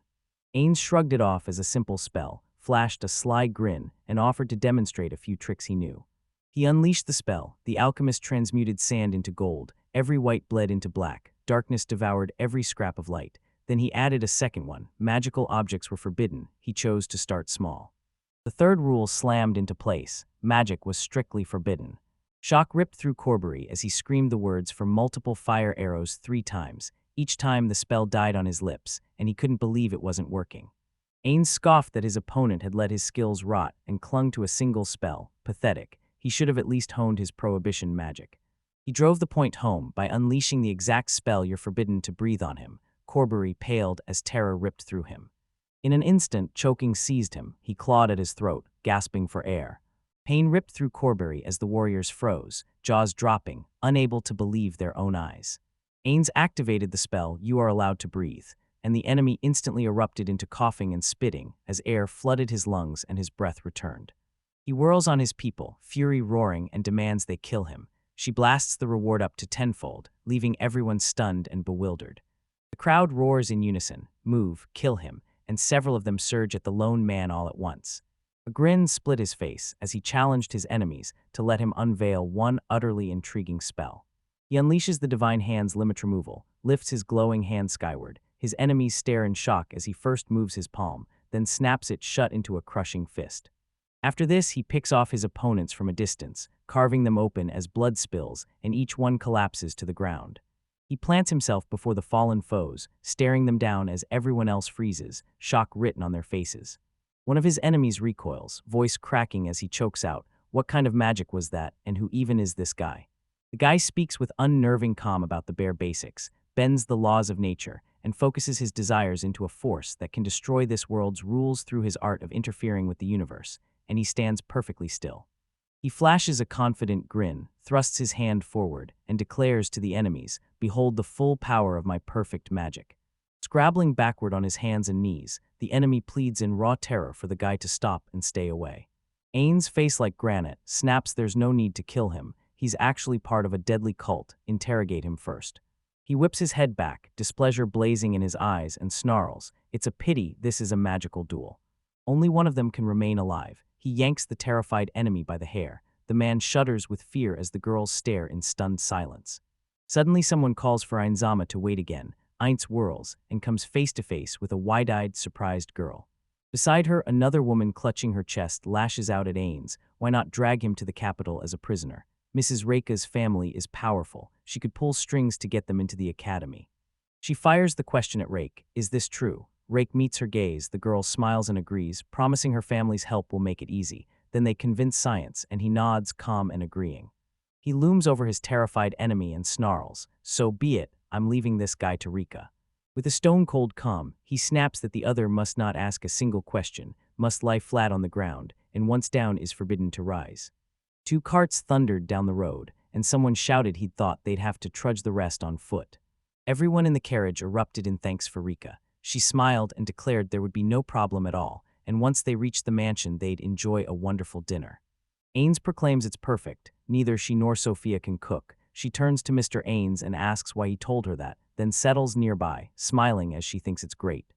Ains snaps, "When did you learn this? You don't even have a boyfriend." The girl collapses into a daze while Reika, sharp as lightning, reads it all and cries, "Amazing."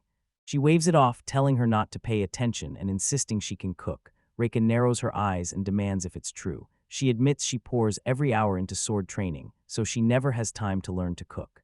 Rika smirks and fires back, "I don't get why I can't cook. Are you making fun of me?" Sophia snaps that a kitchen knife is no different from a blade. She's mastered the sword, so a knife is nothing, and Ains pleads with Sophia not to be angry, warning her strength would obliterate any kitchen. Sophia stood baffled, unable to grasp why Mr. Ains treated her so harshly. Reika spun to him, voice blazing, and declared he was truly a great wizard. One sharp glance proved it. He remained unshaken and offered a tight thanks for the praise. Reika presses him. What did Corbury use? Was that really magic? Could magic even pull that off? Ains flashes a knowing smile and admits the girl is right. It wasn't magic. Witchcraft can bend the laws of nature, and the girl, stunned, says she only studied magic and had never even heard of witchcraft. He gapes at Reika and blurts, "You're not a knight." She flashes a smile and admits, "Even with a sword at my hip, I'm just a novice sorceress. I'm about to take the exam." Ains suspects that's why they're racing to the Magic Academy, then smirks and reveals she's the Marquis's daughter. Getting in will be effortless. He scoffs that that's the aristocrat's duty, and that it would be impossible for them, while she snaps she hates bragging about her rank and demands he stop. He slams into her shoulder by accident, air ripped from his lungs as he gasps. Her eyes flare with recognition. She whirls to him, and he goes silent. She fixes Ains with a hard stare and demands to know what happened to that boy and his sister. She remembers them. He closed his eyes and, voice steady and calm, asked her not to worry. They were definitely fine, and she let out a long, relieved sigh.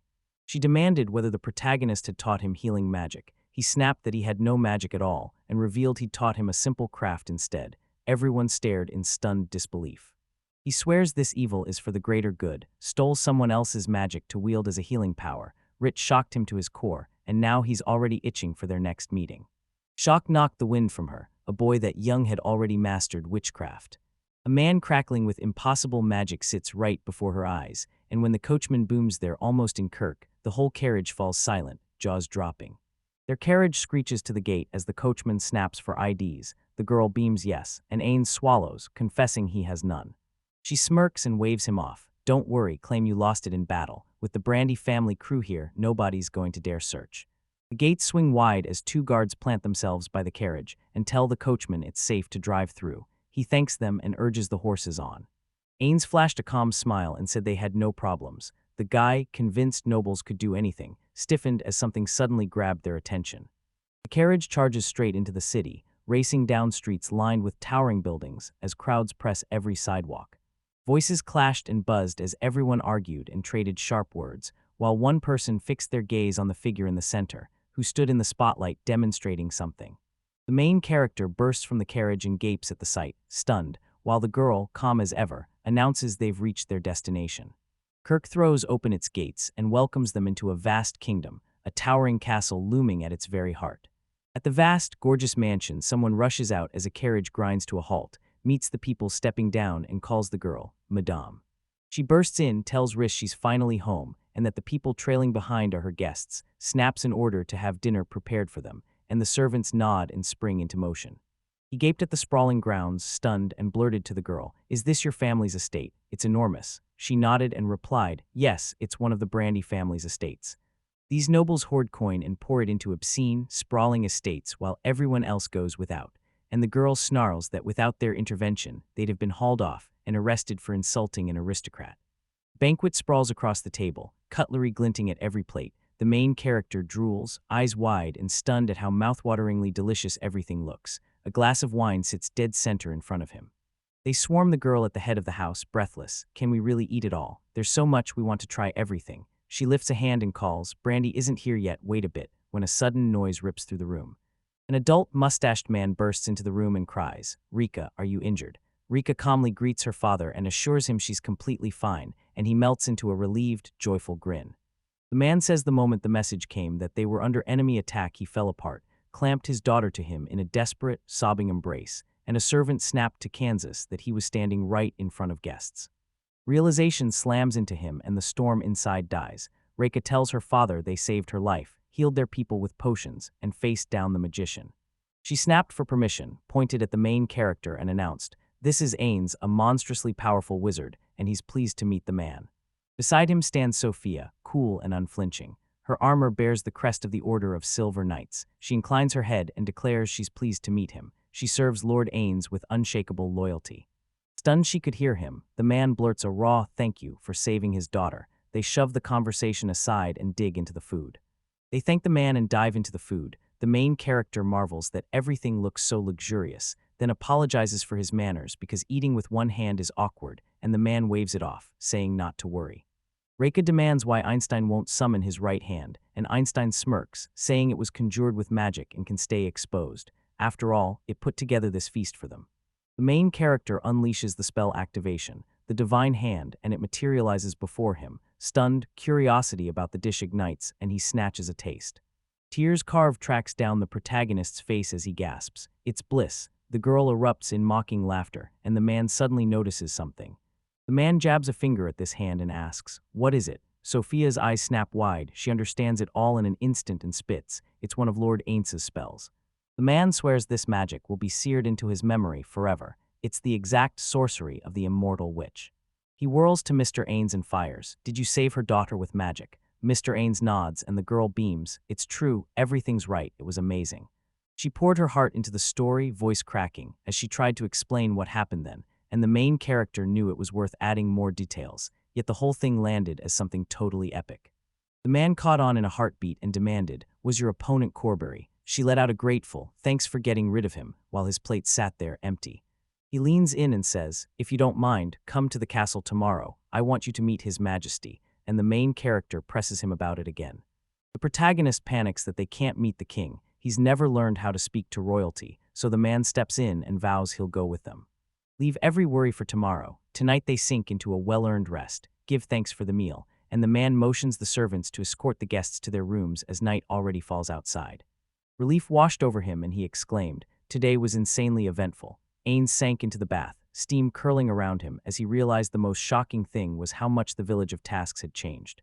He sprawled back, curiosity crackling, as he wondered where Evan and Celica had ended up. He stirs his tea with a spoon, the clink dragging Mrs. Sophia's words back. She's Ains' servant, his daughter asks about it, and so what? He declares the Silver Knights will serve only one, the greatest wizard, white-haired Ains, but he died long ago. His body vanished without a trace, and his daughter snaps, "Are you trying to say this is the same Ains?" Too soon to call it, they had to keep talking to Ains, dig deeper with him, and only then could they confirm it for sure. He spots an ink stain on his sleeve, snaps his fingers and magic scrubs it away, grinning, "Good thing I noticed that ink stain," just as someone calls out to him. Shock rips through him as Reika appears in a sumptuous gown, stepping forward and asking, "How are you?" Ainbeams tells her it suits her perfectly and crowns her a forest fairy while teasing that he's just a flatterer. The guy's eyes widen as he realizes Silica taught him how to give compliments, and Sophia apologizes for the wait. She sweeps onto the scene in a stunning outfit, and Reika beams, proclaiming she looks absolutely breathtaking. A rush of scent slammed into him. Sophia smelled intoxicating, and her hair shimmered brighter than usual. He rakes a hand through his hair, muttering he at least has to comb it, and the man calls to the group, "Are you ready to go?" Their path sliced straight to a towering royal castle, and behind it a jagged range of mountains loomed. The armored man thunders that His Majesty stands before them. "Kneel," he roars, and every one of them drops to their knees. The man beckons Ains to echo his words. The boy nods and repeats them, pride roaring in his chest as he feels like a real knight. The king barks at Kansas Brandy to lift his head. The man in armor repeats the command, and Kansas snaps his head up. A thrill of curiosity hits the protagonist. After that, the king orders everyone else to lift their heads, and when the man in armor echoes the command, they all snap their gazes upward. The king dominates the throne, flanked by a small cluster of people. On his right, a radiant young girl, on his left, two men. The king clasps Kansas Brandy's arm, relief roaring from him. "I'm so glad to see you. We haven't met since that last conflict with the Empire." The man nods, jaw tight. That battle was brutal, and the king steps forward, voice thick with memory. "You've grown so much. The last time I saw you, you were a child." Reika answers with a quiet, knowing smile. The king announces he's received their report, hails the capture of Corbury as a resounding victory, and sits back with his eyes closed. They're told it's a good job. He's dumbfounded. The king stays eerily calm, yet this haul crawls under his skin.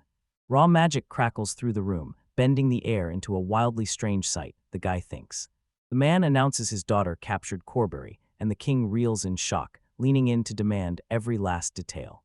The king whirls to Ains and snaps, "Tell me your name, youth." Ains fell silent at first, then an armored man barked that His Majesty had asked him a question and demanded he answer. The man whips toward the guy in shock. Sophia snaps her head to him too. The guy goes wide-eyed, his mind racing. Ains snaps at Sophia to introduce him, no time to explain, and when the man presses his palm to the floor, magic surges up, revealing the very ground is enchanted. The king reels in surprise as the armored man's fury snaps toward Ains. Everyone stares at him, stunned, and the king suddenly bursts into laughter. He slurped loudly, grinned, and sneered that this brazen impudence, just like a witch, was unheard of, then vowed he'd remember Ains's name. He sizes him up, relief surging that his majesty isn't enraged, and a voice snaps, "Are you a member of the Order of the Silver Knights?" She flashes a smile, insists everything's in order, and announces her name, Sophia. The king snaps that Commander Gauss has often helped him, so why is she here? Suddenly Ains cuts off the king with a curt apology, snaps to his feet and declares he must inspect the hall. The crowd reels at his fearless audacity, even the king himself. The armored man roared impudent. At him, the king urged the knight to stand down. Ains is a hero, and the knight snapped this as unforgivable, branding the man's conduct tantamount to treason.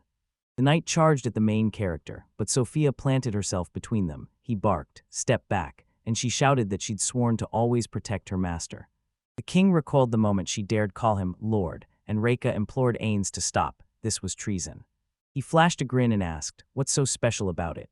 A magical ritual had been performed in this hall, and his curiosity ignited.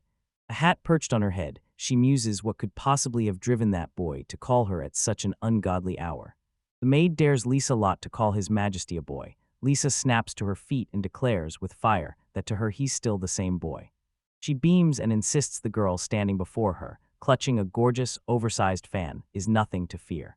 They tore down the corridor as the maid hissed, "Hurry, the audience has already begun." The girl didn't even remember where the hall was, so the maid grabbed her sleeve and hauled her toward it. The girl suddenly cried out and people demanded what had happened. Lisa Lot snapped she only wanted a glass of wine. Someone ordered it fetched, and the servant seethed. She snaps fine and storms back while Lee keeps shouting for her to hurry. The audience has already begun. She keeps mocking the kids and then offers a quick half-hearted apology. She stares into the dark corridor, pulse pounding as questions roar in her head. What's going on in there? He plants himself in front of Sophia as she leaps to defend him, breathlessly apologizing, and a strange energy hums through the room, igniting a fierce curiosity inside him.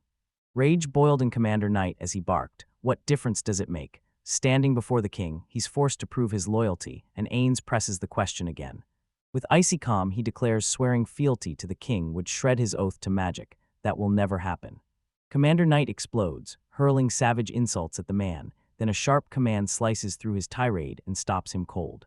Lisa Lot plants herself before the king, voice steady as steel, and tells the commander flat out that Ains isn't their enemy. The commander opens his mouth to object, but the king silences him and snarls at the girl, "You're late." She declares in an icy calm that she only had some business to do, that's all. He thanks her for finally meeting her, then unleashes the divine hand spell. Every eye snaps to the main character, as their hand suddenly appears and ignites into a blinding blaze, sending a wave of terror through everyone. Commander Knight gaped, shock and confusion ripping through him, and every face in the room mirrored his stunned disbelief. Smirking, he snapped the glove onto his hand and leaned in, daring the girl, "Show me your magic." She flared at him, fell stone silent, snapped her fan shut. The main character gasped in shock, "Is that it? You're not going to do anything else?" Lyslot snaps at the king, eyes blazing, "Are you convinced now he's a real wizard?" The king exhales, hardening his voice, "It's true. He called his right hand divine, so I'm absolutely sure." She studies the hand, pictures its shape, and comprehension hits her like lightning. Kansas pleads for forgiveness, turns to Mrs. Lysalot and says his name. She stares, calm as a still lake, and realizes it's the same Kansas, tells him he's grown old, and the man nods, admitting they haven't seen each other in years. She refused to endure that nauseating sorcery any longer. She'd rather never let her eyes behold them again. Kansas's face darkened as he nodded in agreement. The girl declared she was leaving. The king bowed and thanked her for everything, and Ains stood stunned, desperate to know why she would leave this place. Brandy and Ains were tailor-made for this. Brandy just wanted to test if he truly wielded magic, so the king cut to the chase and bluntly asked the man what he wanted for his reward. Kansas declares that, if he allows it, he'll proclaim Ains City Brandy family territory, but the king is powerless to help. He concedes Ains City governs itself, and insists he only wanted to forge an alliance with it. Kansas strides up to the king and asks permission to negotiate with the city's leader. The city's head fixes his gaze on the guy, who nods and grants his permission to Kansas. The king thrusts the reins of negotiation into his hands. Kansas thanks him for the chance. The main character blurts a hasty apology, spins to the king. Every eye snaps back to him again.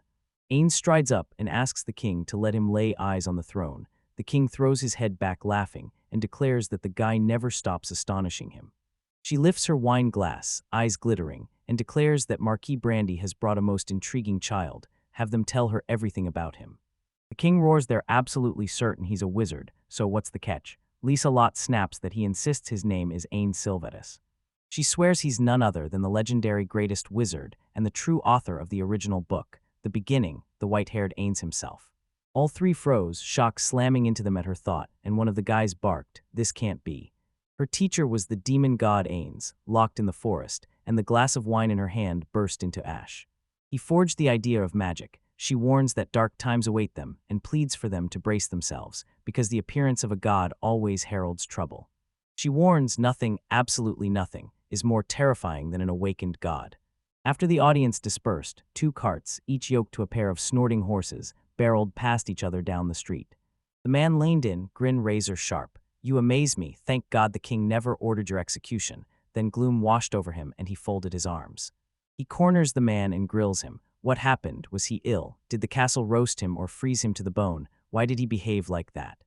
Ains feels Kansas's voice crack with fury. The man forces himself to calm, asks Ains if he understood everything, and if it went well. Then, in an instant, he flips and realizes it was a disaster. He stares at the sleeping girl, realizes Reika has dozed off and Sophia has closed her eyes too, and a sharp question claws at him. Is she angry with him? He vows to distract himself. Tass village flashes in his mind, and then it hits him. He still hasn't met her, Silica. She crashes into his head, voice like ice, tearing him down for promising to visit them. His "I got carried away with magic" excuses sound pathetic. Panic surges through him. She's scolding him even inside his thoughts, hurling a real idiot at him again and again. The protagonist bursts in as the maids swarm Kansas, shouting they've prepared food for them both. They staggered in, bone-tired, showered the maids with grateful thanks for all their hard work, and a girl announced the maids would soon prepare desserts for everyone. Kansas clears his throat, tells them to drop it for now, then spins to Ains and asks how long he'll stay in the capital. Ains thinks, yes, and if that's true, the man wants to say something. The man throws Ains a lifeline. Stay as long as you want, and we'll provide every scrap of food you need. His grin explodes as he gasps in delighted surprise, then thanks Kansas with a voice trembling from pure, honest gratitude. Then the main character roamed the city streets, ripped into sizzling street food, soaked away the day in long, steaming baths, and crashed into a long, heavy sleep. The main character basked in a quiet, ordinary life as white birds wheeled above his magnificent mansion. He drops into the chair at the table, lifts a steaming cup of coffee and sips. Then the calm snaps as he realizes everything's fallen apart because he lets himself relax too much. He freezes, stunned by how many days slipped away. Life here had been so good he forgot himself, until the maids fired cold stares that cut through him. He was a parasite. Guilt burning him, he swears he must repay Brandy's family, darts to a maid and demands Reika's whereabouts. The maid says her mistress has already left.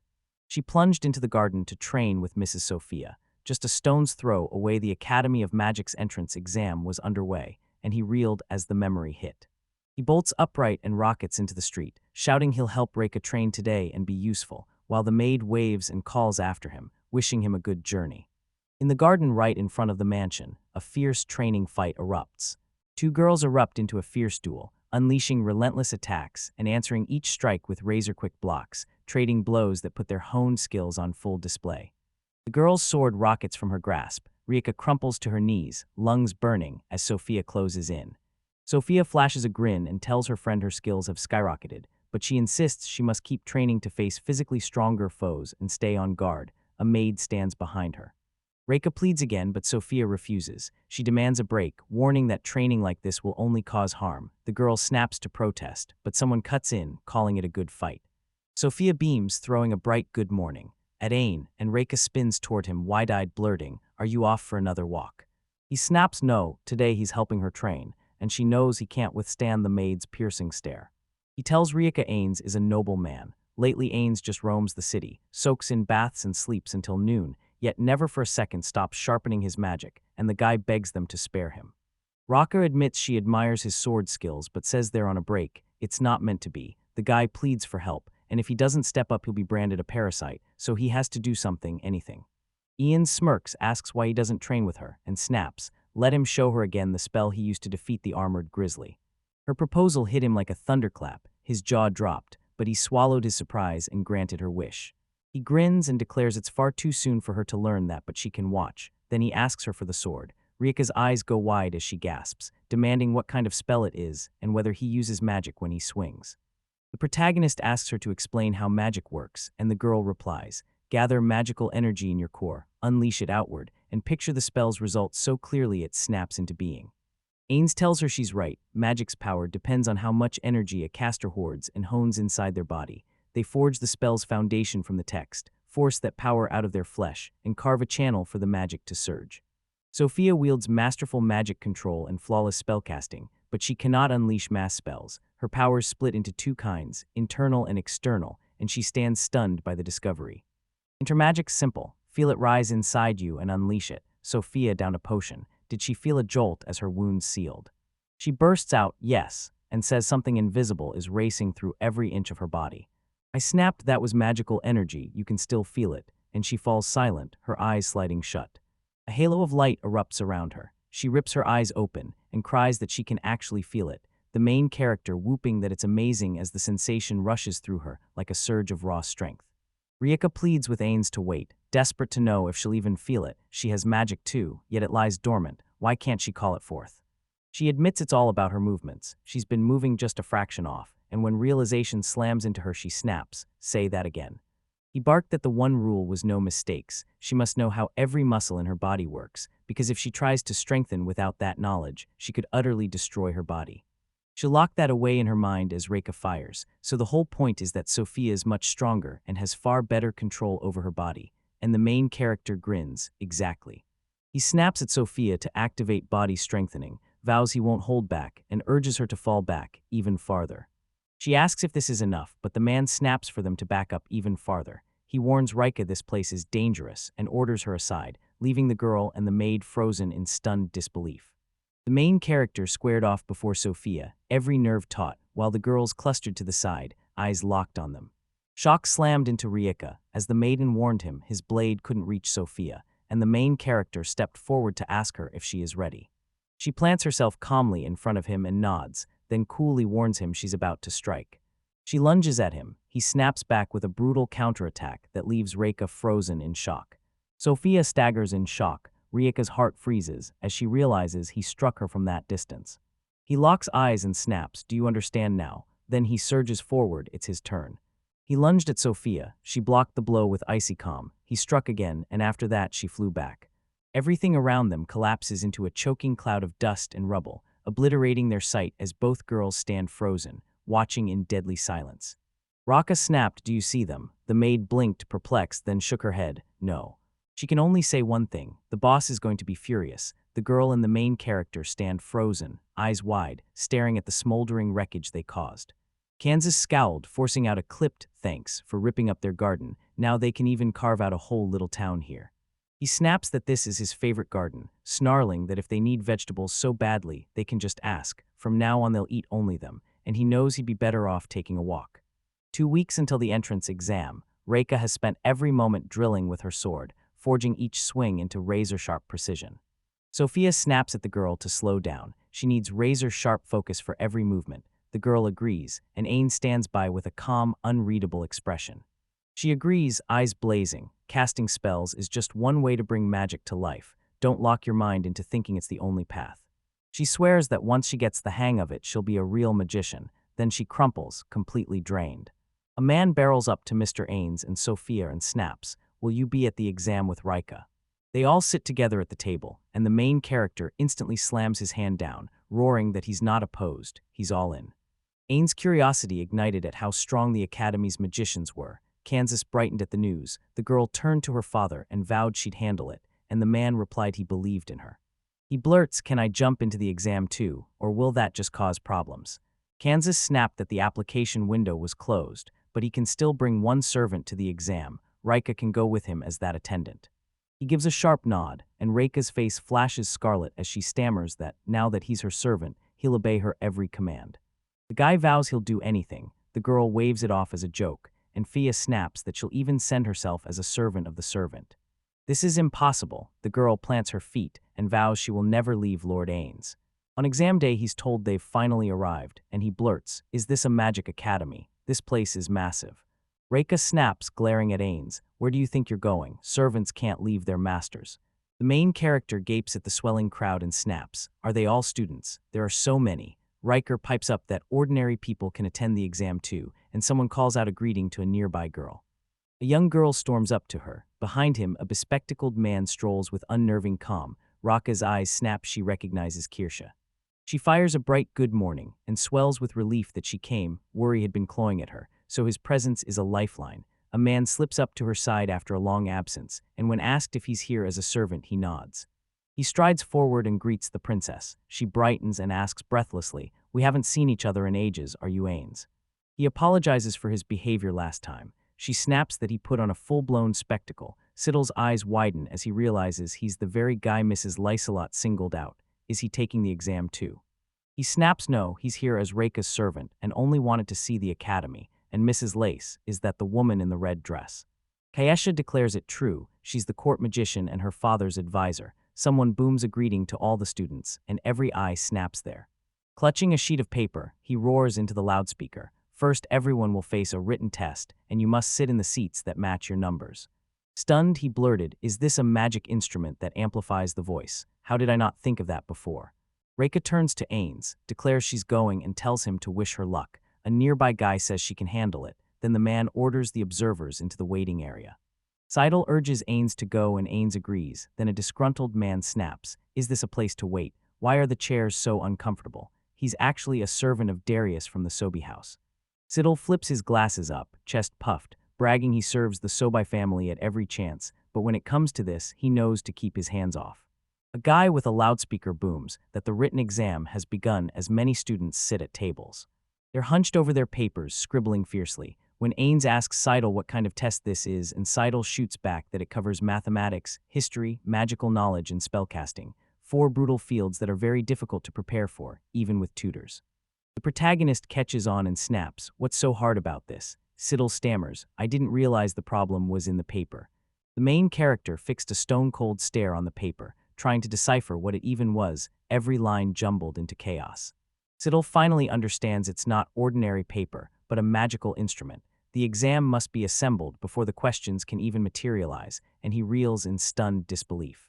He fires off the question about what other magical tools exist, reels off dazzling examples, and the guy's jaw drops at every one. The main character's gut clenches. Has the world really shifted this much in only a few years? The guy with the loudspeaker booms that they're finished. Now they grab a hard-earned break, collapse into rest, and exhale a long, relieved sigh. Ain beams and declares the work superb. Siddle turns to Kairasha and praises her too. Kirsha demands he call her by name. He snaps back that she's a princess. She sneers, "What's so special about that?" and then shrugs, "Fine, let him speak freely." He tosses out her first name like it's nothing, and she grins, saying, "Skip the formalities, talk to me like a friend." A man storms up and declares, "This is His Highness, Princess Kirsha. He is the eldest son of the Marquis of Sobi, Darius Sobi. Nice to meet you girls, mutual." Doria beams, then Reika spots her and snaps, "You came for the exam." Fury surges, they're the same age. He snaps, "Why do you need magic?" and tells her to go work the bakery. Their territory's famous for wheat, warning life here will be brutal. She cuts him off, demanding he shut up, proud of how much she's learned from her servant. She drops the name Ains, and the arrogant man freezes as his smug grin crumbles into stunned disbelief. Suddenly he burst into loud, mocking laughter and taunted her, asking if she'd learned from the servant and what she could possibly have learned from a disabled man. She snaps that his laughter is wasted. Ains is the undeniable choice for the knights, and jaws drop all around. He roars, "You expect me, a swordmaster, to lose to a man missing an arm and a leg." She snaps back, "Don't judge his strength by how he looks." Curiosity ignites in the main character. The guy's servant storms forward, roaring a challenge for him to fight, and a sharp command slices through the chaos, ordering them to stop. A guy strides up and drops the bomb. "We're inside the walls of a magic academy." Stunned silence ripples through the group. Everyone realizes it's the herald, heads bow before him, and the crowd snaps into silence. They warned him, "Start a fight here and you'll disgrace the family name. Finish it after the exam, and we'll even have you sit as judge if you want." He shrugged, perfectly fine with it. He challenges Ains, "What will you say to this?" He thanks him for the offer. Reika jabs him in the side in fury, and he finally agrees. Herald asks them to entrust the matter to him and vows he'll prepare everything. The guy barks at the main character to bolt, and Reika hollers that he has to run too. Siddle shoots out the idea of going out for lunch instead and spins to Mrs. Raki. Where would you like to go? Reika beams and thanks the servant, telling him he's outdone himself again. He sets down steaming coffee, and the main character rings out, enjoy your meal. Memory slams into him and he snaps, what's a sword master? What's a swordsman's saint? The princess's eyes flash as she declares their exalted titles of the Galen Empire. He lays out the hierarchy, sword master, sword saint, sword emperor, sword god, says Tarish is stuck at sword master so he must tread carefully, and Ains just stares, mind scrambled by how insanely complicated it all is. Reika grins, brushing it off. It's okay, he'll beat him in a second, and the guy waves him away, asking him to forget about it. He slams back his coffee and declares he'll soon be staring down the practical exam. The organizer booms a welcome. This is the battleground for the practical exam. Each candidate will be tested one-on-one, so when a name rings out, send them forward. Casters parade their spells in bold demonstrations. Some land as dazzling triumphs, others fizzle into awkward failures. He shrugs, there's nothing special here. The guy beside him bursts into laughter, agrees, then says that's exactly why they have to get into the academy, and clarity slams into him. He understands without a doubt. He sizes up the students with a cold, calculating gaze and knows Reika will crush them all. Next up, Brandy bounds forward, grinning as the crowd demands she conjure fire on a floating water orb. A heckler shouts it's fine if it becomes a flower. This is her calling, and she begins. Without a whisper, she hurls a fireball into the air. The room goes still as everyone yells, "Did anyone hear that spell?" And not a soul heard a thing. They stand spellbound by the silent magic. This jaw-dropping phenomenon leaves them breathless. The examiners gape, jaws slack from the spectacle, as Reika steps forward to unleash her water ball. She conjures a bowl of water out of thin air. The magic is eerily silent again, and the crowd gasps, jaws dropping. The examiners slam her with a question about mid-rank magic. Could she summon a fire spear? And she agrees. She clamps her focus like a vice, compresses a flash of magic into a short spell, and closes her eyes to cut out every distraction. Gasps explode through the crowd. It's a snapcast shortened spell, the exact mid-level magic technique an academy graduate would use, and nobody can believe their eyes. She hurls a spear of living fire, jaws drop again. In that heartbeat she knows Ains' magic is real. The bespectacled guy gapes in stunned disbelief, while the main character fixes a silent, wrenching stare on it. She plants herself with fierce confidence, and the crowd erupts into stunned debate over whether that was mid-level magic, and it's a silent spell. The bespectacled man gaped in amazement, asked Ains if he taught her that, and then admitted he had, today. The judges lean in, daring her, "Can you master high-level magic?" She beams and fires back a triumphant yes. She locks eyes with the judges and blurts, "Sorry, I can't use it right now." The judges swap baffled looks and pummel her with questions. Did something happen? Can't you at least try? She cuts them off cold. It's too early, she can't control it. They read her and press her to unveil her favorite spell. A judge shoots a questioning look at the girl. Reika nods, breathes deep, and silently unleashes a triple fire spear. 3 blazing lances pierce the air and leave everyone stunned. Grinning, the princess proclaims to Reika that this is simply incredible, then fixes her gaze on the main character. She's dead certain Ains taught her, proof he's a wizard of unbelievable power, and the guy stands dumbfounded, unable to understand why the princess is already staring at him. After the practical exam, a fencing test ignited, and the judges hunched over clipboards, furiously scribbling notes. The exam dragged into the evening. The results will come a little later, and once it's over, everyone pours out. He stood there, annoyance etched across his face, and the thought hit him. He had a problem. Ains and Tarish launch into a duel, slamming wooden swords together. Offensive magic is forbidden here, and he loses the moment he surrenders or can no longer continue. He booms, "Killing your opponent is strictly forbidden," demands they understand the rules, and the dark-haired guy fires back a firm yes. The leader roars for them to claim their swords, and one man strides forward to seize a blade. He pleads with the protagonist, promising he'll try not to hurt him. Ains snarls that injuries are inevitable in duels. He sneered at the main character, warning him to watch himself. One wrong move and he'd lose his second hand. The protagonist nods, sorrow etched across his face as he murmurs he's utterly horrified, and his rival snaps, fury erupting. The presenter shot his hand into the air and barked, "Director of Fulldom, get ready," then dropped his hand and roared for them to begin as Ains' enemy hoisted his sword high above himself. He sidestepped the enemy's colossal blade and stared him down in deathly silence. He lunged, the guy slipped clear, and he slammed into a second strike that missed Ains. She thinks Ains is in trouble, but the guy smirks. Ains is sidestepping every strike with barely any force. He's baiting him to exhaustion. The enemy leans in and admits the main character impressed him, then snarls that mercy won't be coming. He hoists the two-handed sword with one hand. The glasses-wearing guy gapes at him for wielding it solo, and even Ains freezes in stunned disbelief. He knows offensive spells are banned, but control magic is still legal. He bends it to his will and strikes his opponent. Suddenly, Ains' opponent shoves the guy backward, sending him crashing into the wall behind him. Ains' friends locked onto him, excitement crackling in their eyes. The crowd leaned in, roaring for Ains, then instantly flipping to cheer his enemy. He planted himself before him, sure the man had reigned in his power. If he hadn't, that blow would have shattered every bone. He was lucky. The protagonist rockets to his feet and roars that he forged his body with magical control to stave off injury, warning a single second's delay would have killed him. He snarled at his enemy, "I have no choice, get ready, I'm attacking." His jaw drops, stunned the sun's glare has been turned on him, when Ains materializes right beside him and strikes. He roared that his swordsmanship was more than enough, yet he admitted the brutal truth, he wasn't noble like the knights. Rage ignites in one guy who lunges, the other ducks aside, and the main character's eyes snap to something that leaves him stunned and bewildered. He braces for the end, then his enemy roars that he's dreaming and lunges, driving a lightning-quick strike into him. The guy with glasses freezes, jaw dropping, as he replays how he landed that impossible angled strike. Irritation flares, then snap, his sword breaks. Reika slid up against Kiri, both trembling with electric excitement. They watched the action unfold without taking their eyes off it. They couldn't hold back wild, gleeful whoops every time the sword flashed. Harold's gaze burned with tension as he tracked every move of the duel, while Darius lounged in smug relief, already picturing the swift, to his mind inevitable, victory. Tara froze mid-strike, then slammed his massive weapon down with a deafening clang, shearing his opponent's thin blade cleanly in two. The swordmaster's voice cracked with anxiety as he warned, "This situation is a grave danger."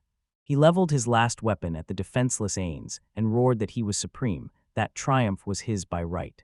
Out of nowhere, the fighter's tightly gripped sword exploded into a blizzard of glittering shards, leaving him dumbstruck, while the young man he targeted simply watched the impossible spectacle with calm. Raga and her companions froze, jaws unhinged, gaping at the impossible sight that hit them like a thunderbolt.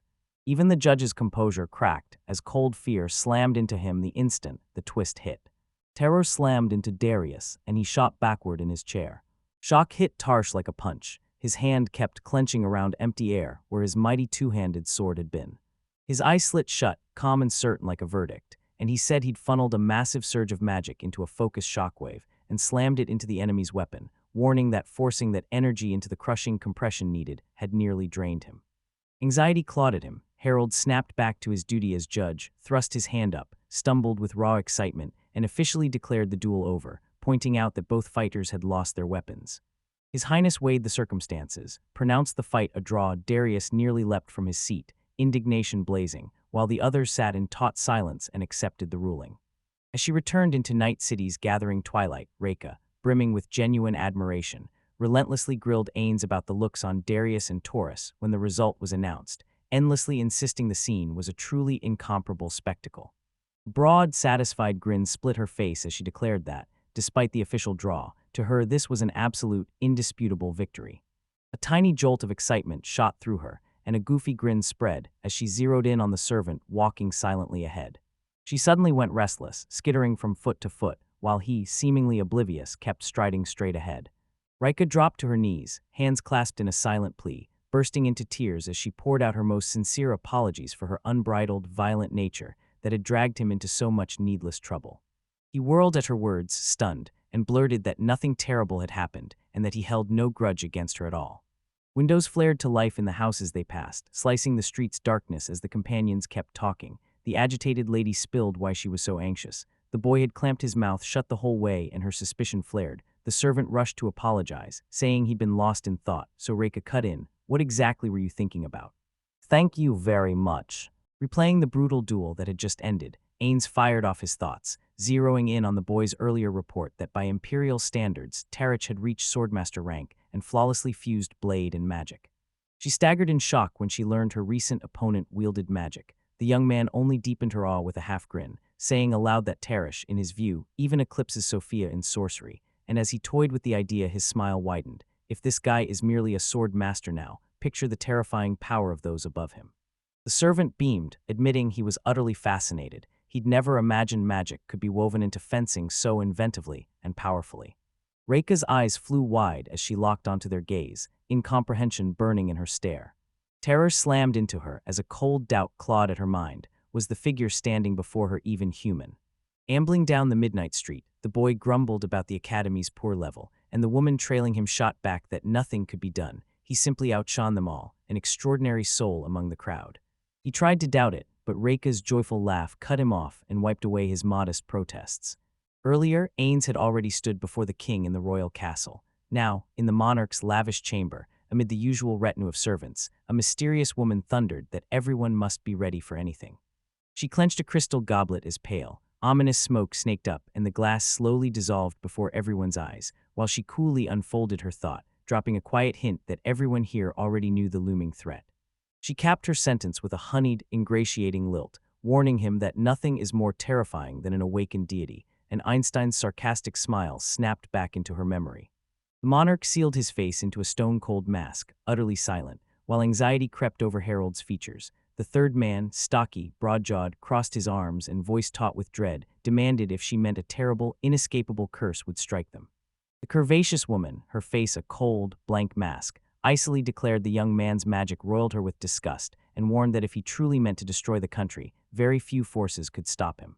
The king, too, felt Ains' oath slam into his memory, excitement blazing across his face. The same youth shot back that besides the looming threat from Ains, if word ever leaked about why Princess Kuresh left the academy, it would blow the Magic Academy into chaos. And the third advisor, voice tight with worry, warned that Kansas Brandy's influence must not be underestimated. She crossed her arms, froze her face into a hard mask, and sized up the situation in a heartbeat. Brandy pushed for formal cooperation between their territories, yet Ains would be the one to actually run the whole operation, and Sophia's sly tells screamed that the Silver Knight had already guessed, maybe even already knew, the magician's true, hidden identity. His Highness plunged into a storm of thought, unable to fathom why a godlike being, maybe even the protagonist, would ever need to ally with Brandy. Hand on his heart, Harold swore to the monarch he'd keep Keisha and Ains under constant watch. He still had a year at the academy, and the king raised no objections. Silence shattered with a cautious knock that yanked the monarch from his oppressive thoughts. A bowing servant slipped into the doorway to warn that the crucial meeting on the kingdom's finances was about to start, and the old king pledged to be there at once. As he left, the monarch turned to bid him farewell. The woman, cold as steel, declared that while he was busy with his stupid plans, she couldn't care less about his actions, but he'd committed the unforgivable. He'd raised his hand against her. Her eyes narrowed into knives, and her whole stance screamed deadly intent as she declared, "One more time, and she won't show even a shadow of her old leniency." The monarch, struck by her words, felt alarm spike in his voice and vowed he'd heed her warning. A few days later, the castle's echoing walls held their breath. Huddled beneath the castle's majestic towers, a modest two-story building of dark stone broods in their shadow. A barred door and heavily armed guards flanking a tiny reception window screamed that this was the prison entrance. Beyond the first grate loomed an even more massive, pitch-black door, iron-locked and sealed tight, its only concession a pinhole-sized viewing window. Cramped in a tiny cell, a man sat shackled in heavy stocks, his inner voice roaring about the crushing, unbearable boredom gnawing at him. A contemptuous sneer curled his lips as he sized up the guards, raw green kids, utterly useless, so he could spend an eternity behind these walls and never break a sweat. The prisoner jolted at the familiar creak of a massive door being unlocked. When it swung open, the man grinned, loud and defiant, at the newcomers, and snarled that he'd said it more than once. He'd tell them nothing unless they finally came to their senses and brought him a juicy, delicious steak and some good booze. Dim corridor light bled from behind the door, carving the silhouette of a woman in a wide-brimmed hat. She arched an eyebrow, mildly surprised the prisoner still breathed. Sullen, teeth clenched, the prisoner hissed, "Who are you and what do you need here?" The maid, waiting outside the cell, screamed a frantic warning that they had almost no time left. The woman in the hat only smiled at Maureen and said she understood perfectly. The slave froze when he spotted the woman in the dim light. A leering grin split his face. He barked a hoarse laugh and demanded, "Did you decide to reward me in this peculiar way for my steadfastness during the torture?" As the lady approached, the man muttered to himself with a delighted grin that the warden had apparently finally remembered his requests. Then, to the prisoner's utter astonishment, Lisa Lot alighted in midair and settled as if she'd sat down on an invisible chair. He froze for a heartbeat, then croaked to his guest, "Are you a sorceress?" She sat cool beneath the open sky and announced she'd come for two things first, to finally get information about a vital book, and it had to be the original. The prisoner snapped his head up, alarm flaring in his eyes. Lisa Lott's calm voice sliced through the air as she said the book was deadly and had to be found immediately. She added, almost casually, that with his body bound by magic it was pointless for the prisoner to hide anything, and the man listened in deathly silence.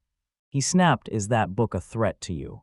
She shot back, voice razor cold, "Not at all, I've already read something like this," and the prisoner stared at her, his concern deepening. The prisoner froze as Ains's sinister, terrifying smile flashed in his mind, and a cold wave of fear slammed over him at the thought that Lisa Lott might be as powerful and ruthless as he was. She smiled, light and almost playful, vowed she wouldn't use force to pull answers from him, but she had one single question for him. He snapped into deadly focus, tension coiling in his chest as he fought the words out. He'd tell them everything he knew. She smirked, leaning in to soothe the prisoner with a cool promise. She wouldn't drag answers out of him. He barely let his guard drop when a tiny, lightning-fast blur rocketed down and slammed into his shackled hands. A sharp groan ripped from him as his eyes flew wide and he stared at his hand. He stared, his right index finger had vanished, leaving a neat, scorched wound. Lee's face suddenly twisted into a mad, inhuman mask as she demanded an answer now. Where had the slave gotten the original book, and why were several key pages missing from the copy she knew? Shock pinned him, he couldn't even register what had happened, cold sweat soaking him from fear. She took his numb silence as a provocation and cranked the pressure. Looming over him, the tormentor feigned shock and sneered, "Did you suddenly forget how to speak?" The guest leaned in to remind him, and the finger beside the severed one went the same way, reduced to a pathetic, bloody stump. His whole body convulsed in unbearable pain as the prisoner erupted into an inhuman scream, and through choking sobs he gasped that he understood everything and begged her to stop. Crumpled under pain and fear and trembling like a fever, the prisoner, gasping, stammered to Lisa in ragged bursts that the book was a copy of the original series Navia Zvezda had. Her gaze froze the room as she barked for them to continue at once. The slave's head dropped and he fell utterly silent, his whole body racked by convulsive spasms of pain and fear. Realizing she wouldn't wait for him to volunteer to continue, the lady smiled with terrifying calm and hinted he wanted more. The instant her soft words fell, his heartrending screams ripped through the prison walls again. After his fourth finger met the same brutal fate, the prisoner finally choked out, voice ragged and stumbling. That damned book had long ago been split into fragments, and his former comrades possessed only one piece, treasured as a holy relic. Lisa Lott jabbed the question again, voice razor clear, asking if they really meant relic. The prisoner, summoning his last strength into a roar, shouted that she had to leave now. The time the woman outside had given her had long since expired. She smiled knowingly when she saw the prisoner had crossed paths with Marion, then brushed off his worry. Time was a petty thing, not worth his fuss. She told him, voice unnervingly calm, that all the time they'd spent in the cell was nothing more than a single heartbeat to the outside world. He gaped at his tormentor, bewilderment knotting in his chest as the horrifying truth sank in. Her words hinted she could freeze time around them. He shot to his feet, eyes wild, and bellowed that it was impossible. Time-stopping magic can't exist. Can you imagine how many of the greatest magicians spent centuries struggling to craft such a spell? The prisoner, voice raw with despair, screamed that it was a brazen, shameless lie. Lisa yawned like the world was a snooze, and, deadpan, reminded him she'd never claimed to use magic. He howled into the wilderness as hysteria swallowed him. She let a small, knowing smile ghost across her lips and said, "I used witchcraft." The revelation slammed into the prisoner like a sledgehammer. He froze, eyes wide, utterly unable to spit out a single word. Shock slammed into the slave as a memory hit. Ains had unleashed a spell called Divine Hand in their last fight. The guest glided up from her invisible chair and demanded what he'd seen, and when he said Ains' right hand, that same cryptic smile curled her lips as she moved to show him something. She crouched over the trembling prisoner, tracing the object down his shackled arms and unleashing the spell flow acceleration. Immediately after, his entire right wrist erupted into a bright, devouring blaze, and he screamed like he'd never screamed before, tears of pain and horror streaking down his face. Grinning, the tormentor leaned in and taunted him. Did he like the sensation? Crowing that the spell would speed up time for the chosen subject so she could savor every agonizing second of his suffering, and at that same instant, the charred, smoldering remnant of his arm ripped itself free of its shackles. Spotting his sudden release, a wicked grin split Lisa Lott's face as she sneered that with nothing holding him back, the cell's exit lay just to the left, then up. The prisoner, smeared in black dye and froth, drooled and foamed, rasping one broken question: why is she doing this to him? She snapped Lisa Lot, then let slip that in certain circles she answers to another name. Lisa Lut crowned herself the immortal witch as a fresh wave of pain tore through the man, his crippled body convulsing into a howl. The tormentor giggled awkwardly, reading that cry as twisted pleasure and declaring he wasn't alone in his feelings. She snapped open her fan, pressed her other hand to her exposed thigh, and whispered that just waiting to see how she'd die had already drained her. She bit her lower lip, ripped the last shackles off the flow acceleration spell, and blasted him with every monstrous ounce of its power. Night swallowed the prison, its walls frozen and mute, betraying nothing of the horror raging inside a single cell. The cell door whispered open, and Mrs. Lisa Lot stepped out to her patiently waiting maid, murmuring a sheepish apology for not being able to resist as Maureen gaped, utterly baffled because she swore the woman had only just entered, and the witch grinned, called herself silly, and admitted she'd almost let it slip. Liselot strode forward with iron confidence, declaring she was finished, and it was high time to return. While she wondered aloud what kind of sacred relic the prisoner had spoken of, the maid nodded silently and slowly followed her mistress, and as they passed the cell door Maureen stopped, curiosity clawing her to a halt. She pressed her eye to the barred window in the door, peering between the bars to glimpse what had happened inside, while Lisa Lot didn't turn and kept talking, disbelief sharpening her voice at how much the prisoner knew. She smirked and declared that in the end, it had all been simple. In the cell's pitch-black gloom, the man hunched in his chair like a shadow, the impenetrable dark swallowing any sign of his true state. Reika and Ains stepped safely back into the sprawling Kansas mansion, and her father, sincere joy blazing in his eyes, instantly fired off excited questions about the academy entrance exam. A sudden memory struck Brandy, Kansas. He snapped his gaze back, urged everyone to dine first to refresh after the long day, and barked orders to the maid list to prepare everything for the meal at once. She chuckled, delighted by the classic fatherly reaction, and the main character standing beside her grinned lightly, cheerfully drinking in the warm family scene. From the hall's shadowed depths, another figure cut through the gloom and closed in to greet the guy. Sophia pressed a hand to her chest and greeted the young man with a sincere, radiant smile. The magician mirrored that smile and declared he had returned, and soon the dining room table groaned under a lavish, overflowing spread of dishes. Reika, hands dancing, burst into a thrilling retell of the exam, homing in on the exact second a memory of the lesson's aims had drilled into her snapped into place and stunned the teachers, while Maid Leaf fluttered around the guests fussing with careful care, and her father listened, pride roaring as he beamed, "Good girl." The girl, arms flailing and voice booming, plunged into a noisy retelling of how savage the hero fought Darius' servant, painting the duel in oddly theatrical strokes that finished with them giving that insolent fellow a proper lesson, while Leaf watched, plainly displeased by the girl's too violent, in her view inappropriate, behaviors.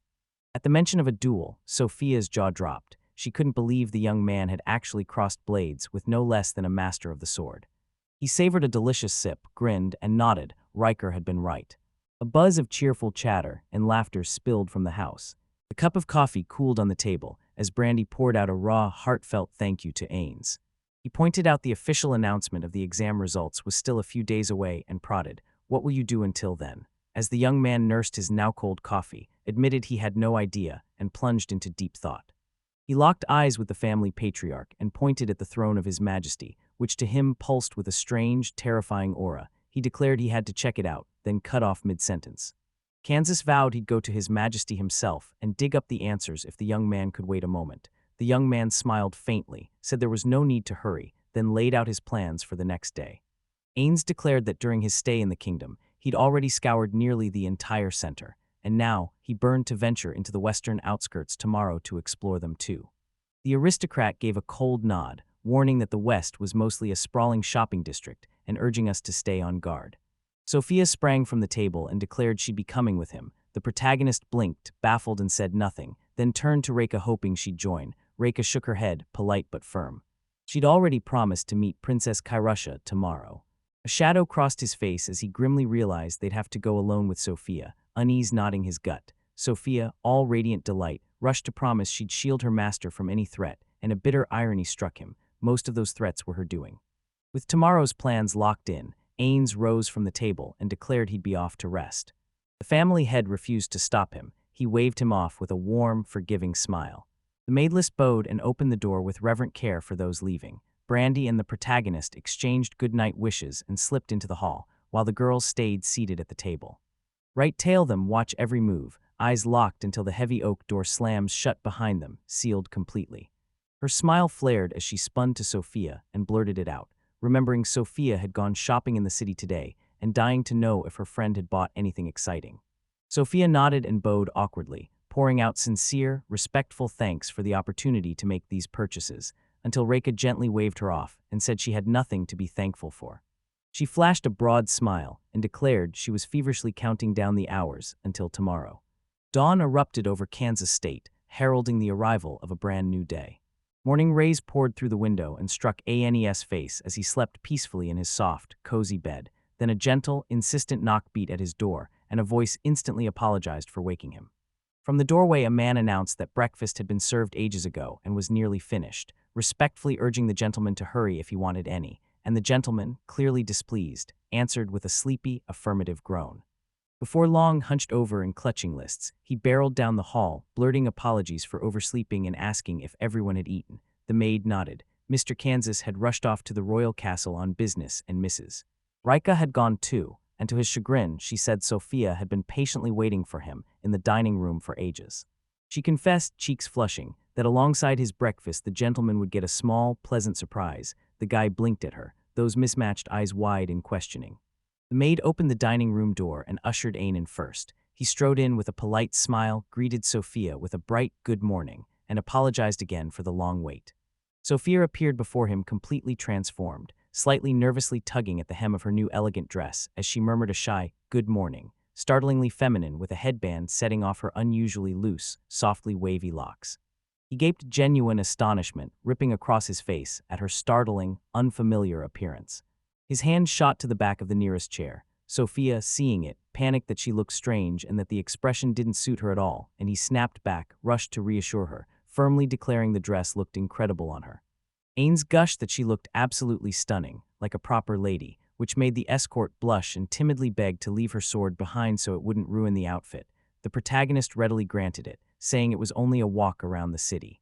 Delight lit his face. He still thought Sophia looked far more stunning here than in her usual armor. She froze, mouth falling open in embarrassed surprise as a bright blush flooded her cheeks. She beamed, declared she felt the same, and thanked him warmly for the compliment. He embarked on his journey with his stunningly elegant girlfriend at his side. List escorted them to the door, bowed deeply, and wished them a safe journey. The western district of the capital exploded into view, a jostling cluster of snug little houses pressed shoulder to shoulder, and far off the faint silhouette of a small castle stood watch. People of every stripe darted through the tight lanes, and now and then horse-drawn carriages and rattling carts clattered down the broader thoroughfares. Ains swept his gaze over the noisy shopping district and realized it felt far friendlier than the others, and Sophia couldn't hide her agreement.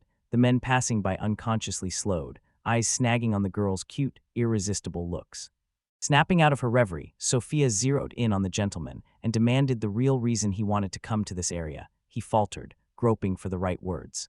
A sly grin tugged at the corners of his lips as he declared he had a burning urge to check something out. Sophia pressed, something specific, and he just nodded, a firm yes. He leaned in and said he'd spotted a swarm of non-aristocratic guys at the academy exam. No noble blood, no money for pricey tutors, yet their magic matched the nobles. The escort's eyes sharpened. He instantly saw where the young man was headed. He wanted to uncover how kids from humble homes could learn magic with no proper teachers. Sophia guessed there might be an underground tutor or hidden school nearby, and the man nodded. Her hunch matched his exactly. Ains halted at the edge of the bustling road and owned up that he was here for the first time, clueless where to find those places or people, then proposed they just wander the neighborhood and keep their eyes peeled. They had plenty of time. A few hours later, exhausted, regret burned through him. He hadn't bothered to grab even a scrap of intel from Mr. Kansas before he set off. She spotted the slump in his shoulders and shot, ready to turn back already. He, wrecked by the long walk, rasped a weary yes. He scoured the surrounding streets, face hardened, when a forgotten spot in the neighborhood slammed into his memory. Sophia tracked his stare and her eyes went sharp. She knew exactly where he meant. It turned out they hadn't been to the slums yet, where a raw, sullen poverty ruled and cramped crooked shacks leaned together, wet laundry sagging on lines between them. Trash choked every street. Nobody had picked up a single bag. Right on the street, beneath a ramshackle canopy of boards and tattered rags like a makeshift hut, an elderly homeless man glowered at everyone passing by. Ains inspected the cracked facades and sagging fences with ravenous curiosity as the girl fell into step beside him, silent and aching at how utterly different the air felt here. A sharp, rude cry stabbed their ears, a voice with a thief's sneer hissed, "Hand it over now." Sophia's face snapped into a frown, while the guy barely cracked his eyes, far less worried or interested than she was.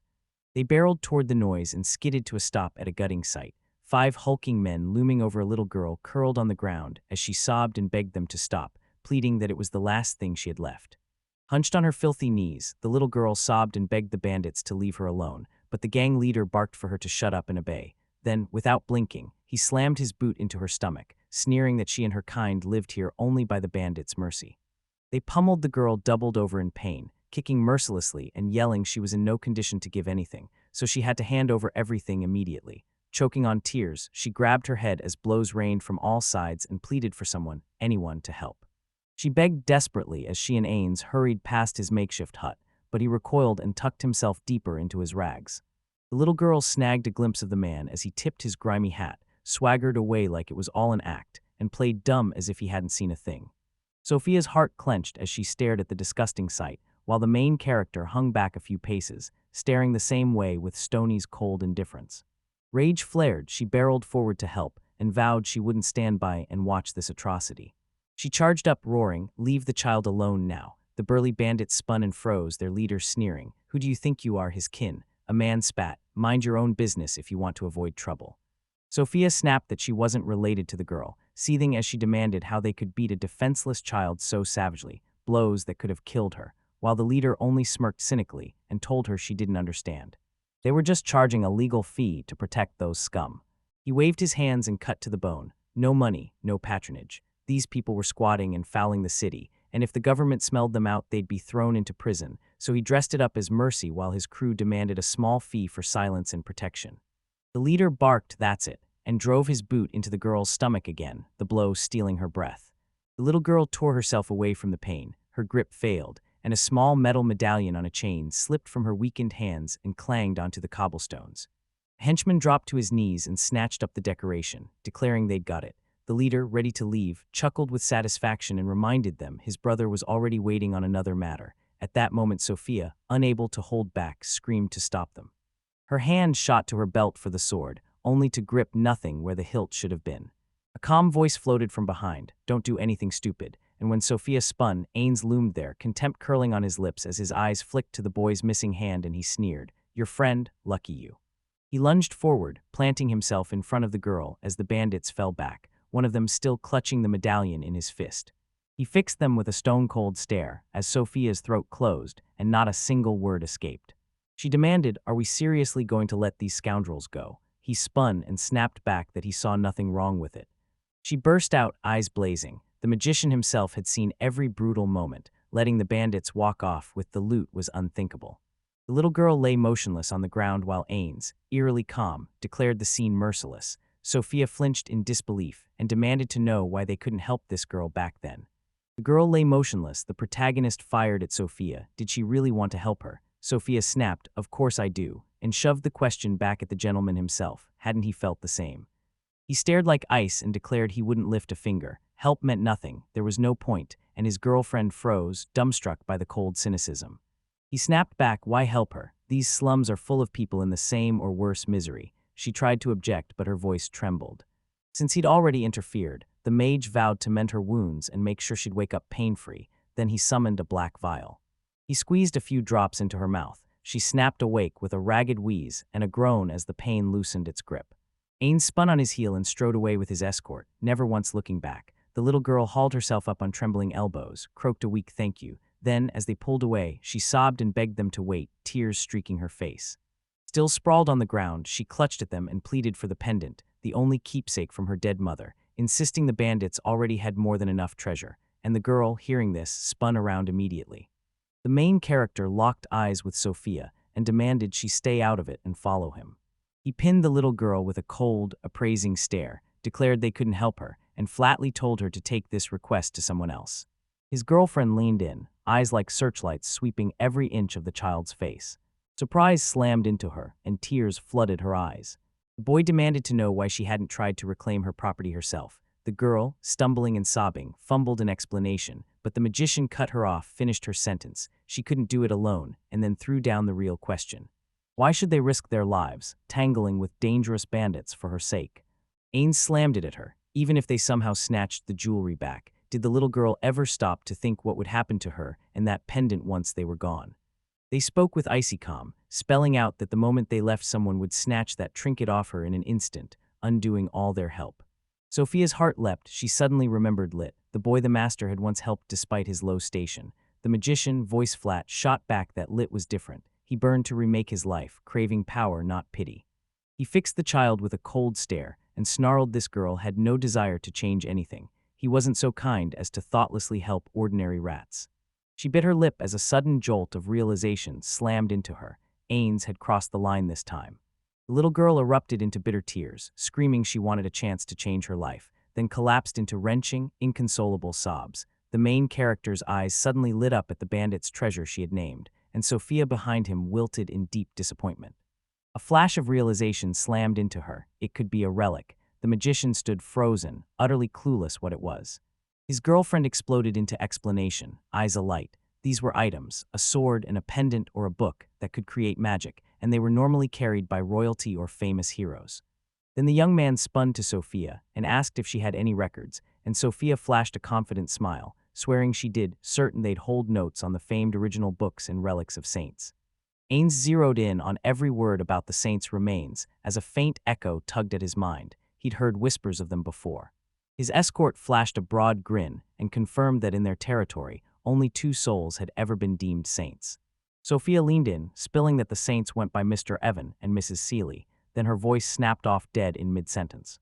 She spat the final syllable, ka, the full name silica crashing down on her, and terror ripped through her as she realized what she'd just done. A flush of embarrassed excitement hit her. She reflexively clapped her hands over her mouth, her eyes snapping wide with fear. Ains pinned her with a piercing glare, his multicolored eyes flashing as he demanded their names again for confirmation. Sophia froze, silence choking her as the awful truth slammed into her. She'd made an unforgivable mistake. He froze as if lightning had split the sky, his mind scrambling to accept Sophia's words that Silica and Evan were dead, and he forced the question out again, was it really true? Her face crumpled under the weight of the words she had to speak, sorrow etched into every line, but she forced them out and owned the truth. The young man rasped, voice hollow as a tomb, how long has it been since they died? Sophia froze, her eyes skittering like frightened birds, turmoil roiling in her chest as she swallowed the next shocking truth. Concern carved into the magician's face as he pressed her for a clear answer. The girl, frantic and bewildered, ripped out the whole bitter truth. They discovered the saints had perished 2,000 years ago. He froze, knees buckling as if the ground had dropped out from under him. He froze, face a blank mask, his mind ripping through those impossible numbers, replaying and recalculating them.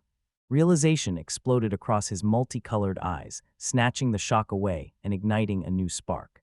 He convulsed, laughter ripping out of him in wild, almost hysterical bursts, and Sophia, standing right in front of him, froze in genuine terror.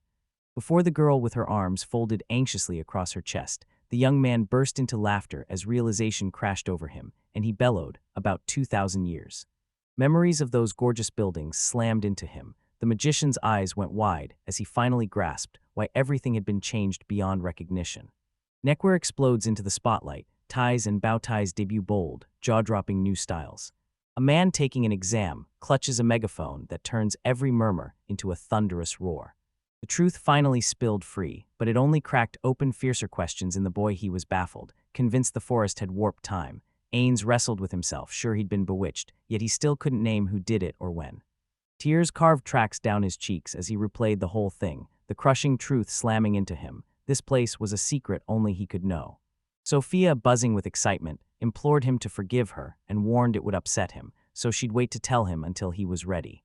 The guy asks his friend again, grinning with pure joy as tears sparkle in his eyes. He waved his only hand, beaming that this changed everything as the world exploded into color. Ains didn't stop, craving to understand the magic and insisting he simply had to obtain it, while the girl behind him watched in shock at his reaction. Horror slammed into her. She couldn't fathom why the gentleman was beaming. The girl behind him spun to the magician and declared that her mother was an outstanding sorceress. The little girl, her face a raw mask of despair and still crouched on the pavement, choked out that all she had left were memories. If she had magic she would be able to, then she froze, hesitating. Hand still raised, he locked onto the girl with a fierce, curious stare. The magician spun to face her and demanded her name. The little girl froze, heart pounding as she realized he was speaking to her. She declared herself Chila, seizing the name like a battle cry. The young man spun to the little girl sitting there and vowed he could give her the knowledge she needed, which left her stunned, while Sophia watched with keen interest as he swore on his name, Ains Silvetes, that he'd keep his promise if Tiziala, confused, would answer just a few questions. When the protagonist asked what she'd do once she got magic, the girl lit up and vowed to return her mother's keepsake pendant. Ains prodded, "That's it," and the little girl, voice trembling, said she'd also force them to apologize. The guy, disappointed, asked if that was all, and Chila, eyes on the floor, bit out that she wanted them to suffer just like she did. The magician's eye flared ghost white, and a predatory grin split his face as he hissed, "Will she tell me straight now? That little girl understands everything perfectly." She cowered beneath that stare, her expression sliding into shadow. Her voice snapped to ice. She declared she wanted them dead. Ains smirked, satisfaction roaring, and unleashed every ounce of power she craved upon her. Sophia barreled into the exchange, roaring at the gentleman to think again, and the main character cut her off with a single, silencing gesture. He whipped around, contempt blazing in his eyes, and barked at her not to disturb him while he worked. He snapped he wouldn't say it twice, and the command froze her with fear. Sophia dropped to her knees behind the boy and begged for forgiveness, her voice raw. Then he barked that Childs must keep asking what she'd do when she crushed her offenders. She vowed she'd tear herself out of these slums, and the magician pressed her again, warning that once she grew strong everything would latch onto her, so what would she do then? She bowed her head, gloom swallowing her, and stammered that she'd help them. Ains snapped, why would she help them when they never even thought to take care of her? Behind them, the other vagabonds who lived in this area, those who had ignored that the little girl was in trouble, now stared at the scene. Shila's mind jolted, and the protagonist stabbed her with a piercing stare, demanding to know what those people did while her mother was slipping away. The question cut into the girl like a knife. Despair clawed at her as she remembered the slum dwellers swarming to her mother for help, and her mother never once turned them away. Nightmarish memories of trembling beside the person closest to her while paralyzed in bed tormented her, and she realized that despite her mother's kindness, everyone had abandoned her when she needed them most as a woman. He clamped his lips shut and growled at her, "Do you want to remain a tiny rat whose life was worth nothing?" The little girl shot back a firm refusal, and at that exact moment, a sudden thought about the gentleman burst into her head. His eyes pierced straight through her heart. When the young man turned to her, a cold certainty slammed into her. She needed magic. Right then, they barreled back into the place, everyone gasping that Sophia was still standing there. Their leader gone, the brazen thugs exploded into cruel laughter, taunting the magician as a lucky brat for finding such a beauty. One even suggested taking his life and having their fun with the girl, and they argued over who'd go first as Sophia boiled with displeasure, cursing that she had no sword. Ains hoisted his crutch skyward. He slammed it to the ground, the impact erupting into a thunderous crash. In an instant, ice raced over the bandits, encasing them and freezing their limbs. Entwined by icy spires like jagged vines, they wailed, pinned beneath their crushing weight. And beneath the girls' astonished gazes, the boys shattered into thousands of glittering crystals. All that remained of one of them was a motionless cloak, a yawning blackness where a face should have been, and the sight ripped cold terror through Sophia. Without missing a beat, the main character charged onward. The magician, his white eye blazing, barked for an answer. Chila sprang to her feet and swore she'd raise this place and obliterate everyone who'd used and abandoned her mother. Like a devil, the young man leaned in with a grin and asked what the baby's mother would like. Chila snarled, insisting she alone wanted to slaughter every rat that dared come near them. She roared with conviction that her mother would want her daughter to bury her anger and flee this place, but the little girl swore she wouldn't budge until she'd taken their lives. The boys snapped that they were finished, then unleashed the spell Divine Hand. Ainsilvita swept his hand toward Chila, pressed it to her brow and vowed per their pact to grant the power she sought. When his voice fell, a foreign force flooded her, and her eyes shot wide in surprise. The baby's dress shot skyward as Sophia shrank behind her, head bowed. Soon the young man ripped his hand free from the sweat-soaked baby. He demanded to know if she'd gotten what she wanted, then dared her to unleash the power she'd been craving. Chila clasped her hands to her chest as gloom swallowed her. Then she parted her lips. The girl, ice-calm and resolute, snapped her hand into a fist and unleashed the black flame's spell will. A small black flame flared at her chest. She snapped it aside in one fluid motion, the subdued ember clinging to her hand. Chila shoved it forward and a massive inferno erupted. Sophia recoiled, horror flashing across her face. The homeless people there burst into flames, screaming as the blaze consumed them, and their mangled silhouettes loomed through the choking smoke and fire. Horror froze her as the chaos unfolded. The gentleman spun to her, vowing they'd handle the bandits, and she snapped yes, but Sophia didn't know where to go. Ains whipped his gaze to Chila, hoping she held the answer. The girl's her tail a lash of black flame behind her, shot back, "I know." He asked to take them there, thunder in his voice as he vowed to finish them once and for all. The swordmaster's eyes snapped wide as Ains' unexpected dodge slammed into his memory like lightning. I couldn't forget how my scream ripped through the chaos of that fight. A flash showed him launching a savage swing with his two-handed weapon, but the protagonist effortlessly parried the blow with his thin blade. Tarish's face went grim as he second-guessed the gauntlet he'd hurled at the long-haired cripple. His stunned face stared back from the blade, just as the sword he'd leveled at his enemy exploded into a shower of glittering shards. Replaying it in his head, he gaped at his hand and could only blurt, "What?" while Darius's defeated, stunned face defied description. The little aristocrat hissed like a cornered snake and nervously gnawed at his nail. Rage boiling in him, Tarish seized and vowed no soul in the kingdom would wield divine art or ever outshine him. Fists clenched, he seethed at Ain's icy, game-like calm facing a swordmaster, while the protagonist casually tossed the last scrap of his blade aside. Half the blade crashed to the ground. The long-haired youth watched it with icy indifference, and his opponent froze, dumbstruck he'd ever imagined this servant wasn't a knight. Then we plunge into an opulent mansion, dripping with luxury. Darius snapped an order for Tarish to return to his room and stormed off to report to his father. The man obeyed and strode out. The little aristocrat fires a razor-sharp sidelong glance at the mercenary. He unleashed a furious tirade at the retreating swordmaster, branding him a worthless nonentity and insisting the news had already reached his father, who must have turned his son into a public laughingstock. Darius barked that they'd hired him because he'd bragged he was invincible and demanded what they were supposed to do now, while Tarish simply listened to the barbs and the heavy silence. Rage crackled as the boy hissed, "If you want to keep your head, you'd better figure out how to fix it." Then he spun and stormed toward his father while the swordmaster watched him in stony silence. He let out a long, weary sigh. Tarish collapsed onto his bed, spat a ragged curse, and muttered that he couldn't leave the Sobai family. Unfinished business kept him here and he had to fix it somehow. A jolt of memory hit him. People had spotted them in the slums, whispering and asking what they were doing there. Recognition struck the swordmaster. He suspected it might be a relic. Tarish couldn't be sure, but whispers said they'd fetched a king's ransom. He squared his shoulders and decided he'd snatch it. He spat a curse and crashed onto the bed, utterly spent and grumbling about what a hassle it was. Then he dared to imagine, what if everything actually worked out? Eyes glued to the ceiling, Tarish clenched his fists. He craved a rematch with his recent opponent, ready to unleash his powers and the relic. The memory of those cold, phlegmatic eyes locked on the blade blazed in him, and he finished by saying that if they fought again, he might at last achieve his goal. Tears stinging and indignation roaring in his chest, Darius barreled into the room and snapped at the mercenary, "Can you fix everything?" Striding up to Tarish at the table, the little aristocrat seethed that his father had scolded him, jabbed an accusing finger at the swordmaster, then snarled a threat so the man knew he wouldn't get away with it. Then Tarish's voice hardened as he delivered his blunt verdict on the relic. That snapped the boy to life. Darius shoved his hand forward, desperate to see her, but the fighter cut him off. She wasn't here. He meant his friend had found her, so he'd meet up with him and we'd see her tomorrow. The little aristocrat's face snapped to life. He knew that laying hands on that treasure would definitely win his father's forgiveness.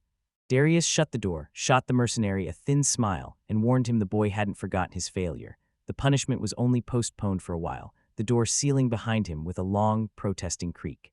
Taurus let out a low, venomous sigh, stunned by the boy's audacity, and sprang to his feet. Under cover of night, he slipped away from the estate, every step fueled by one burning goal: seize the relic. The swordmaster stalked along the deserted city's pavement as light gushed from the windows, ripping the darkness apart. He strode past the noisy, lantern-lit tavern like it was a shadow, not giving the packed townspeople so much as a glance. He forged onward, every step carrying him farther and farther. Right here, Tarish zeroed in on the exact house-pouring voices into the night. The sword master flung the door wide and strode in, confidence cutting the air like a blade. The man standing there swept him up in a fierce, brotherly embrace. He shot them a grin, strode over and collapsed into a chair as his group exploded into cheers, overjoyed to have their eldest back inside a building that looked like a bar. The guys pressed him for the reason he'd come. He crossed his arms and snapped that problems had erupted and the boys' spirits had crashed. Tarish blurted he'd heard they'd supposedly unearthed a treasure and demanded to be let in on every detail. Bandit threw his arms wide, grinning as he confirmed the whispers. They'd seize him tomorrow, hired and paid well by noblemen, and the elder marked their success with a slow, satisfied smile.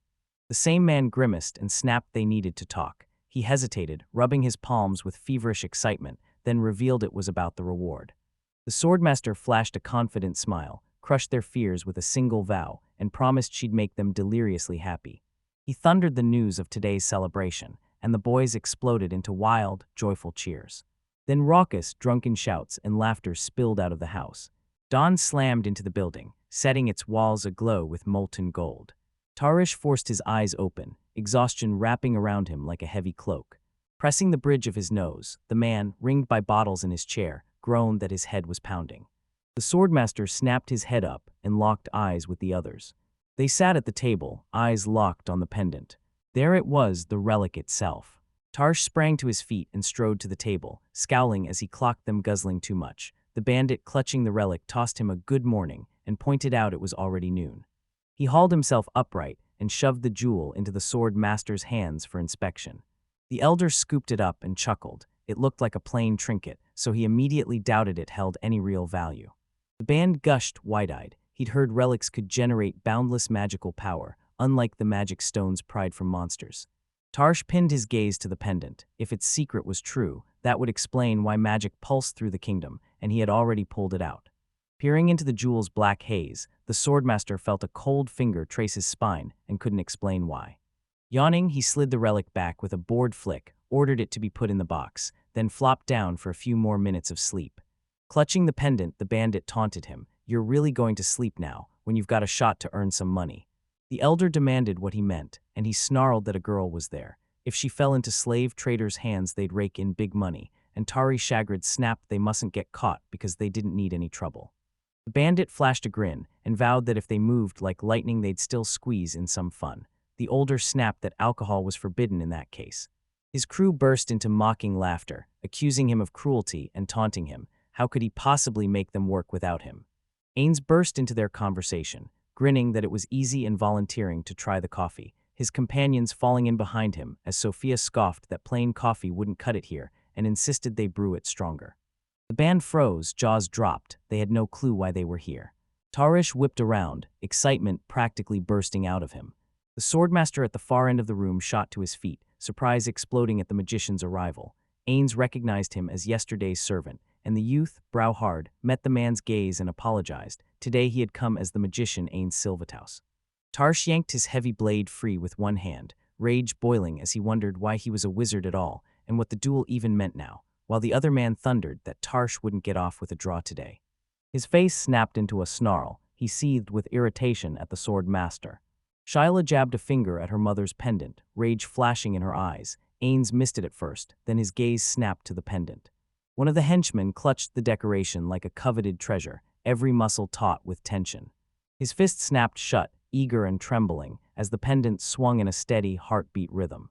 A soft smile curled on Ains's lips as he drank in the relic's form. He whirled to the girl and ordered her to zero in on her goal. Chila coiled into a fighting stance, vowing she'd get him back. Grindin, one of the bandits, brandished his sword and sneered at her. "What are you gonna do to me?" He charged the uninvited guests at the door, roaring he'd gut them and feed them to the pigs. The girl slammed her will into the black flame, conjuring a seething fire clot at her side. She blasted it at the enemy, who was instantly swallowed by ravenous black flames. He hacked and groaned in pain, his body lurching into violent convulsions. Flames devoured the bandit as he screamed, a raw, hysterical sound. Tarish and the others stood stunned, eyes wide. By now the house had been swallowed by flames, and onlookers gaped, baffled, trying to make sense of what they were seeing. Dust blasted into the air from the building's blackened shell. In an instant the bandit stood on grass as the house they'd been in a second before burned to the ground. Unscathed, they found their three enemies looming before them. The armed men froze, eyes wide. They couldn't make sense of what was happening. Tension knotted his chest as the sword master watched, realizing he'd been pulled into the spectacle without meaning to. Ains wore a pleasant smile and urged Sophia to help Chila do it, unless you want the girl to die. He slammed an order that the dependent must never fall into the young Avenger's hands, then snapped for her to stay close at all costs. She grew haggard, bewilderment gnawing at her, as she had no idea why this behavior was happening. Dismissing his friend's baffled stare, the young man whirled to the swordmaster and snapped that yesterday the man had driven him up the wall. The magician urged him to leave Chila alone and move away. The fighter snapped his head up, rage crackling in his veins. Grinning, Ain proclaimed that shifting the location would let him take him on personally. A grin burst across his face in response. Tarish snarled he'd do exactly as he pleased. The protagonist met his opponent's gaze with icy calm. Sophia fretted over the whole mess, while Chila seethed with a ravenous thirst for revenge. Back to back, they peeled away from the main battlefield with cold precision, carving out the space they needed to maneuver. The two surged into their separate fights, the remaining gang splintering into the surrounding area with swords bared, and Sophia dropped into a crouch beside Chila, her blade raised and resolute, poised to defend herself. The girl slipped behind the little one and started saying she grabbed a weapon and they'd fight back together, but the little girl, Chila, cut her off cold. As the men tightened their circle, Chila's small voice hardened to iron. She'd deal with them alone.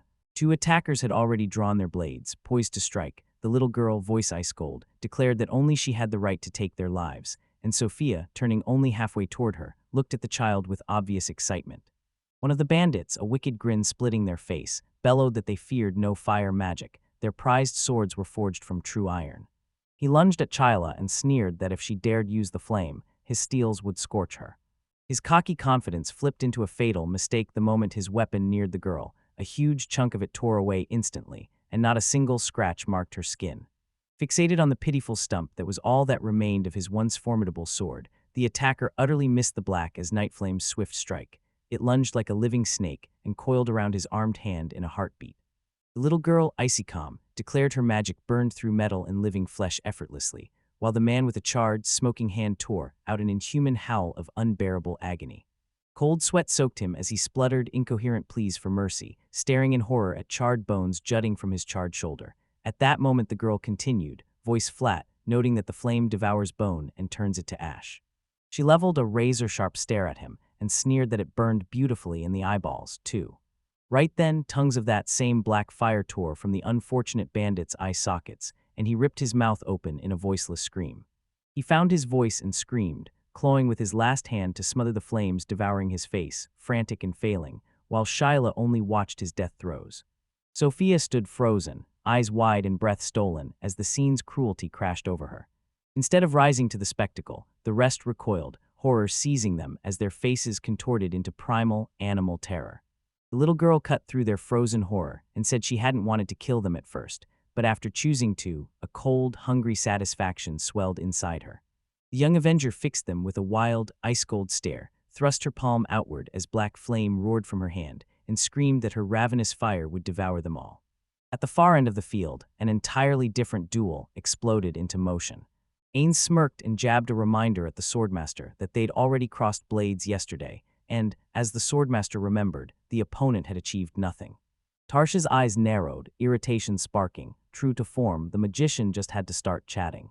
He gripped the belief like a lifeline. Vanquishing this mysterious young man would finally let him claim his cherished goal. In that heartbeat, the protagonist swept his uninjured hand forward, bowed with a polite apology for the trouble, and coolly warned the duel would not be limited to swordplay. The young man triggered a silent, time-slowing spell. It ignited in a heartbeat, freezing the world and petrifying the enemy on the spot. The fighter gaped at Ains, eyes wide with horror and disbelief, every finger frozen.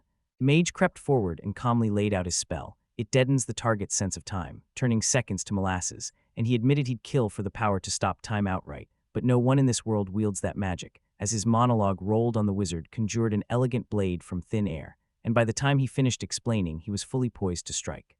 Ains limped forward, his crutch serving as a battered leg as he edged toward the frozen Tarish, a cold doubt gnawing at him. Would he even have time to notice the final blow coming? Magic pinned the swordmaster to absolute stillness. The youth sauntered forward, cool and relentless, closing the distance between them. Once he confirmed he wouldn't die, he let a slow, pitying sigh rip from his chest. The magician glided the blade's tip to Tarsh's throat, voice cool and barely curious as he murmured, "Is that all?" Right at the critical moment, a violent shudder ripped through Tarsh's body. Cursing through gritted teeth, he summoned iron will, wrenched himself half free from the spell's grip, and forced his limbs to move, each motion a brutal struggle.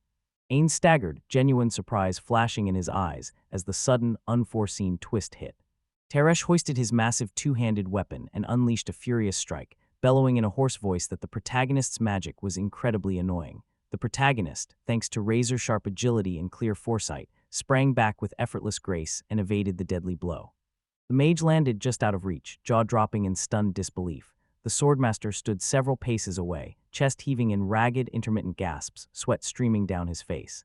The young man felt genuine awe. His opponent wasn't just brute strength, he had a razor-sharp mind to match. The fighter unleashed his signature spell, Divine Power. A shining halo wrapped him, instantly flooding his muscles with savage power and lightning speed, and he surged toward his enemy with his sword raised to strike.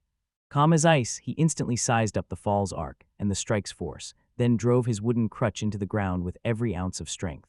The blow ripped a colossal boulder from beneath his feet with a thunderous roar, and the magicians sent it hurtling straight at the soaring Tarish.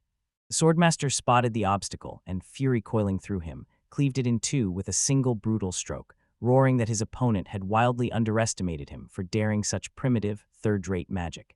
The wizard, demonstratively yawning, struck the ground with his crutch again. With one sweeping gesture, the magician unleashed an even larger assault. Dozens of towering, jagged stone spikes ripped from the earth, sprang to life at his wave, and surged on Tarish from every direction.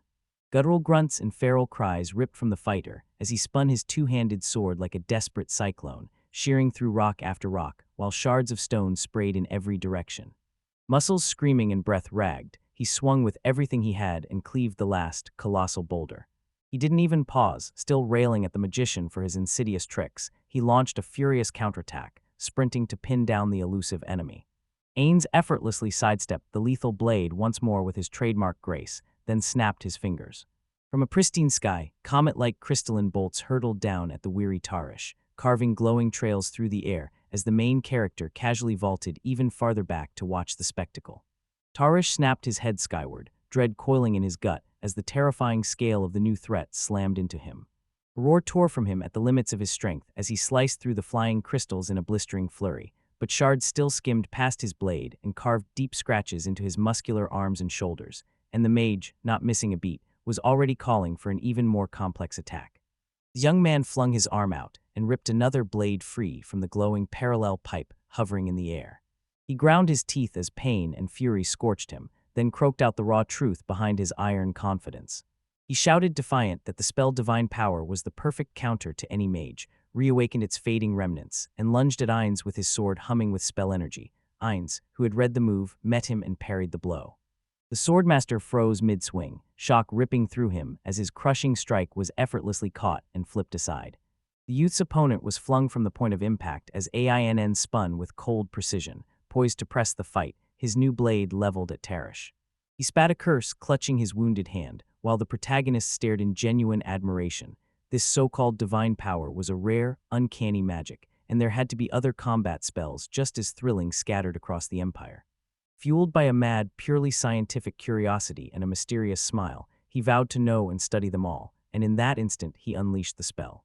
The spell's shadow actor let Ains whirl into a blinding spin, delivering a totally unexpected strike, and as he moved, a phantom hand materialized from the shadow, gripping a second sword that mirrored his main blade, both blades lunging at the enemy in perfect sync.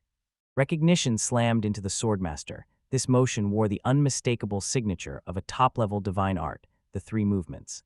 He heaved his heavy weapon and cleaved the mage's ghostly second blade, astonishment and rage twisting his face as he roared for the boy to reveal how he knew those complex, secret techniques of true fencing and who his teacher was. Rage exploded from him as he demanded who had taught the cursed technique. Blinded by fury and confusion, he dropped his guard for a heartbeat, and the boy's blade ripped across his torso, leaving a deep, bleeding wound. Crimson poured from a deep wound in his leg and a slash at his waist, forcing Tarish to reel back with a guttural groan, but miraculously he stayed on his feet. As the sword master stumbled, struggling to inspect his wounds, Ains coolly snapped his material sword back into its pocket dimension. The protagonist's heart slammed. The Imperials called those advanced combat techniques divine arts. Ains feigned nonchalance and slammed his wooden crutch into the earth, a long straight sword instantly materializing before him as its tip struck the ground with a dull thud and planted upright like a monument, while the fighter, gritting his teeth against the pain, forced himself into a defensive stance. The young man's opponent reeled, jaw dropping, this mysterious young man wielded not just earth-shattering magic, but exalted divine arts, leaving him utterly bewildered about his true nature and origin. Tarish snarled, despair and bitterness coating his voice as he demanded how Ains had grasped the divine techniques, and why, despite pouring every ounce of effort into them, mastery still slipped through his fingers. He gave a quiet, knowing smile as his mind raced. The Empire scorns magic and worships the blade, and the sword master let out a hollow, defeated laugh, grinning like a lost man, confessing that magicians, unlike him, could wield divine arts, but the bitter admission was cut off before he could finish. Trembling with pain, drained and crushed by defeat, he confessed that failing to master the divine art had stopped him from killing that scoundrel, driven him out of the Empire to seek magic here, but magic refused him, beyond his control, leaving only the one road he knew. The sword. Tarish sank to his knees before the magician and, voice raw, admitted defeat. He was hopelessly outmatched by this overwhelming power, and any further resistance would be futile. The young man kept a thin smile, declared the swordmaster was in serious trouble, and politely asked for his name. Tarish returned a bitter, hopeless grin, named himself, and admitted he'd hardly remember it. The boy roared he wasn't some wizard, but the sorcerer Ains Silvetus. The swordmaster, sick of all talk, snarled to end it now. The young man stood utterly transfixed, feeling no urge to finish off the defeated enemy. The protagonist admitted he feared he might start doubting his own humanity, and drew only a bitter smile from the exhausted man. To him, humanity was utterly alien to this sorcerer, and at that moment Ains ripped away the magic seal. He unleashed the spell Eye of the Damned, and his right eye was instantly consumed by an inky void, a single white pinprick burning at its center. Ains drove a soul-piercing stare straight into the defeated warrior's soul. Fear slammed into Tarish at the sight of the anomaly. The youth cocked his head unnaturally toward the man kneeling before him, making a quiet, predatory note to himself, and the sword master, drowned in depression and disorientation, couldn't fathom what he was doing yet hated every second of it. After a brief, brutal contact, the protagonist leveled his newly materialized blade at the enemy and demanded he raise his sword and answer questions. Hypnotized, the fighter snatched the hilt and rose into a waiting stance, and the youth, seeing the submission, instantly activated the silent magic mirror reflection. In front of the stunned Tarish, not one but three identical silhouettes of Ains snapped into being, each poised to strike in a battle-ready stance. He bit his lip until blood welled, shock searing his soul as he recognized the legendary divine technique, the true triple step, and a nervous, almost hysterical laugh burst from him as he decided the main character was cruelly mocking him. The middle Ains thundered that any man who truly hungered for the hidden secrets of the divine arts must pay for them, with nothing less than honest answers to every question asked. All three illusory foes lunged at him at once, roaring they'd grant him the knowledge he needed. Tarish answered with a thunderous parry, his heavy two-handed blade ringing as he fiercely beat back the phantom attacks, and though a cold truth told him he couldn't defeat this opponent, in that hopeless clash an irrational spark flared and forced him to keep fighting. Tarish, wild with delighted excitement, hoisted his blade for another strike and roared how much fun it was. By reflex, Sophia held her sword ready. She'd never used it, while horror and disgust twisted her face as she stared at the scene unfolding before her. Before her stood the young avenger, Chila with a black flame snarling in her hand. The bandits charred, smoking bodies smoldered all around. Chila's tiny foot crushed the charred skull, its grin locked in an endless, grotesque scream, and she stepped over it without so much as glancing down. As his comrades' corpses disintegrated into smoldering cinders, only two bandits still breathed, driven back from the blaze. They trembled, pleading with her not to come closer, but she advanced, ice-cold, stepping squarely onto the smoldering remains of their former comrades and ignoring the crunch of coals beneath her feet. Madness burned in her coal-black eyes as she droned in a flat voice that they were the last ones left.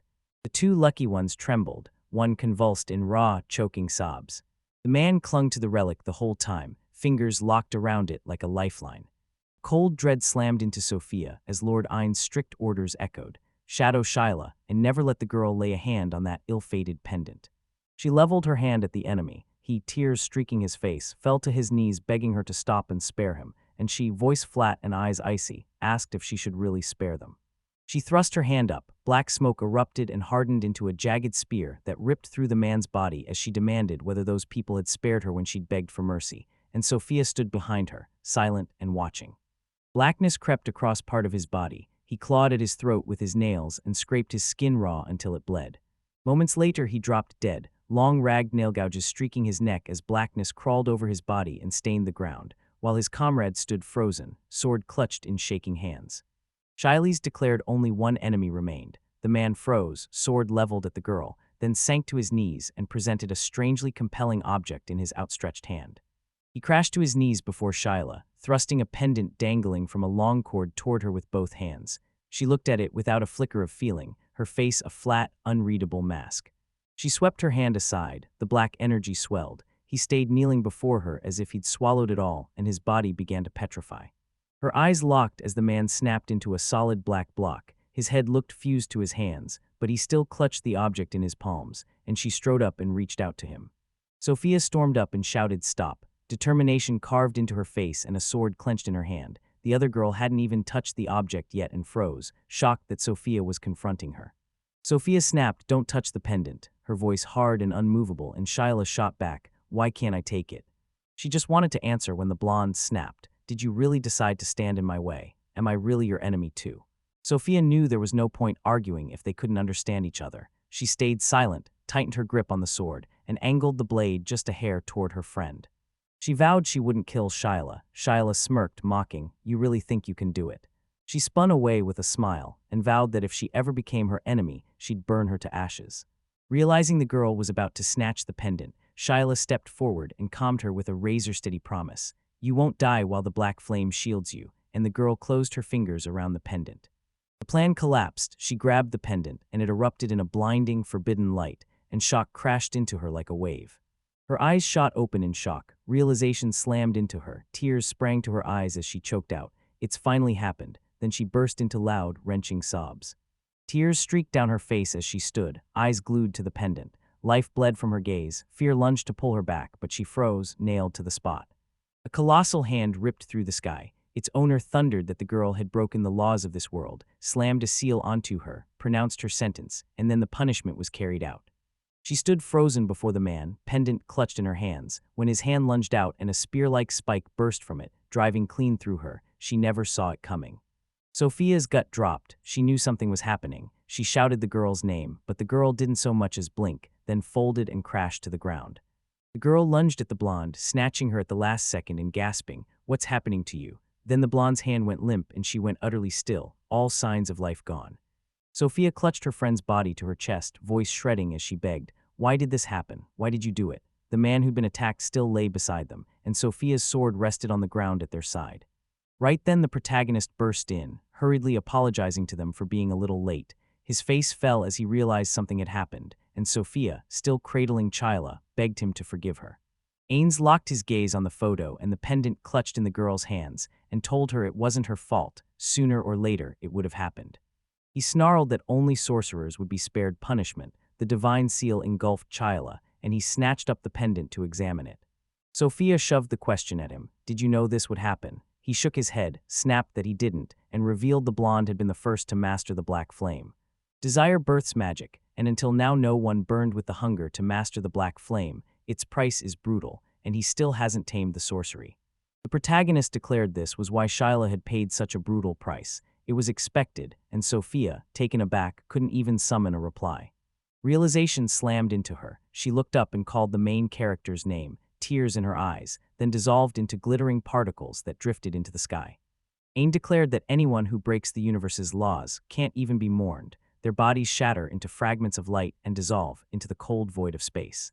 The main character smirked. "If you think about it, that's actually a pretty good death," and at that instant Sophia lunged to touch one of them, mesmerized by its odd appearance. Ains locked eyes with Chila, a sad smile tugging at his lips, and whispered that when the light came it would erase every painful memory. He whirled to the blonde and declared her death worthy of the life she'd lived, begging that she sleep peacefully and find joy in the next world, as Chila at last splintered into fragments and vanished. Ains tracked the last of them with his gaze, then bowed his head, locked eyes with Sophia, and said it was time for them to return, sorrow weighing down every syllable. She drank in his words and sprang to her feet. They locked eyes, not a single word passing between them. Sophia beamed that they still hadn't found a magic school that taught children and urged him to continue searching tomorrow, while he smiled at her but held his tongue. Sophia snapped that today had shredded her nerves. He agreed. She pressed whether that girl had anything to do with that fire, and he confirmed she wasn't to blame. Her eyes snapped to something. She spun to the protagonist, choking out what she'd seen, and he answered flatly that the pendant had been given to him by Chila, a girl from the slums. Sophia's jaw dropped as she shot. "You remember my name. then laughed that she was such a charming girl. Ains snapped, "Who do you think I am?" and declared he could remember people's names. She asked if he was tired. Without turning his head, he shot back a flat yes and said he was utterly exhausted. Sophia declared they still had time and urged a quick walk before dinner. The other shot back that she needed to learn to cook and pull her weight, fury flaring in her voice. He tore his eyes away, nerves buzzing under his skin, and blurted that he'd forgotten someone. The girl went pale, jaw dropping as she demanded again, "What do you mean?" He'd blanked on his rival Tarish. Tarish lay sprawled, unconscious on the ground, his sword cold and abandoned at his side. A new day broke over the castle. Lisa Lot sat munching, furious about the ceaseless racket since dawn and demanding to know why no one would quiet down. The maid blurted that the shopping district burned yesterday. Tariq, Daruja's servant, tore through the slums and found them leveled. The girl hissed it wasn't an accident. No ordinary spark could birth a blaze that fierce. The maid blurted that witnesses swore they'd seen black flames, and a ridiculous image flashed through her mind, her mistress devouring steaks and swigging wine since dawn. The girl demanded who could unleash such destructive power, then declared the magician must be hiding somewhere in the capital. Lisa Lat replied that she understood everything. Two men barreled down the castle corridor as one demanded, "Why are we so late?" then snapped, "Hurry, move faster." Lizelot warned that if it truly was a black flame, it meant something wildly out of the ordinary, and the maid shot back, "What do you mean?" as she kept her eyes fixed on her mistress refilling the glass. Mrs. Lacelot snapped that it was almost certainly a sorcerer. Ordinary magicians don't stand a chance against him. Lisa Lot pinned her staff with a hard stare and demanded, voice like steel, what they knew about Brandy's affairs. The maid snapped he'd head to the royal palace that afternoon, maybe to hand over the holy relic, while Lee's mind churned with her own plan. Right then the door to her room burst open. The maid whipped around to demand who had come and to bark that she was busy, but her words died unfinished.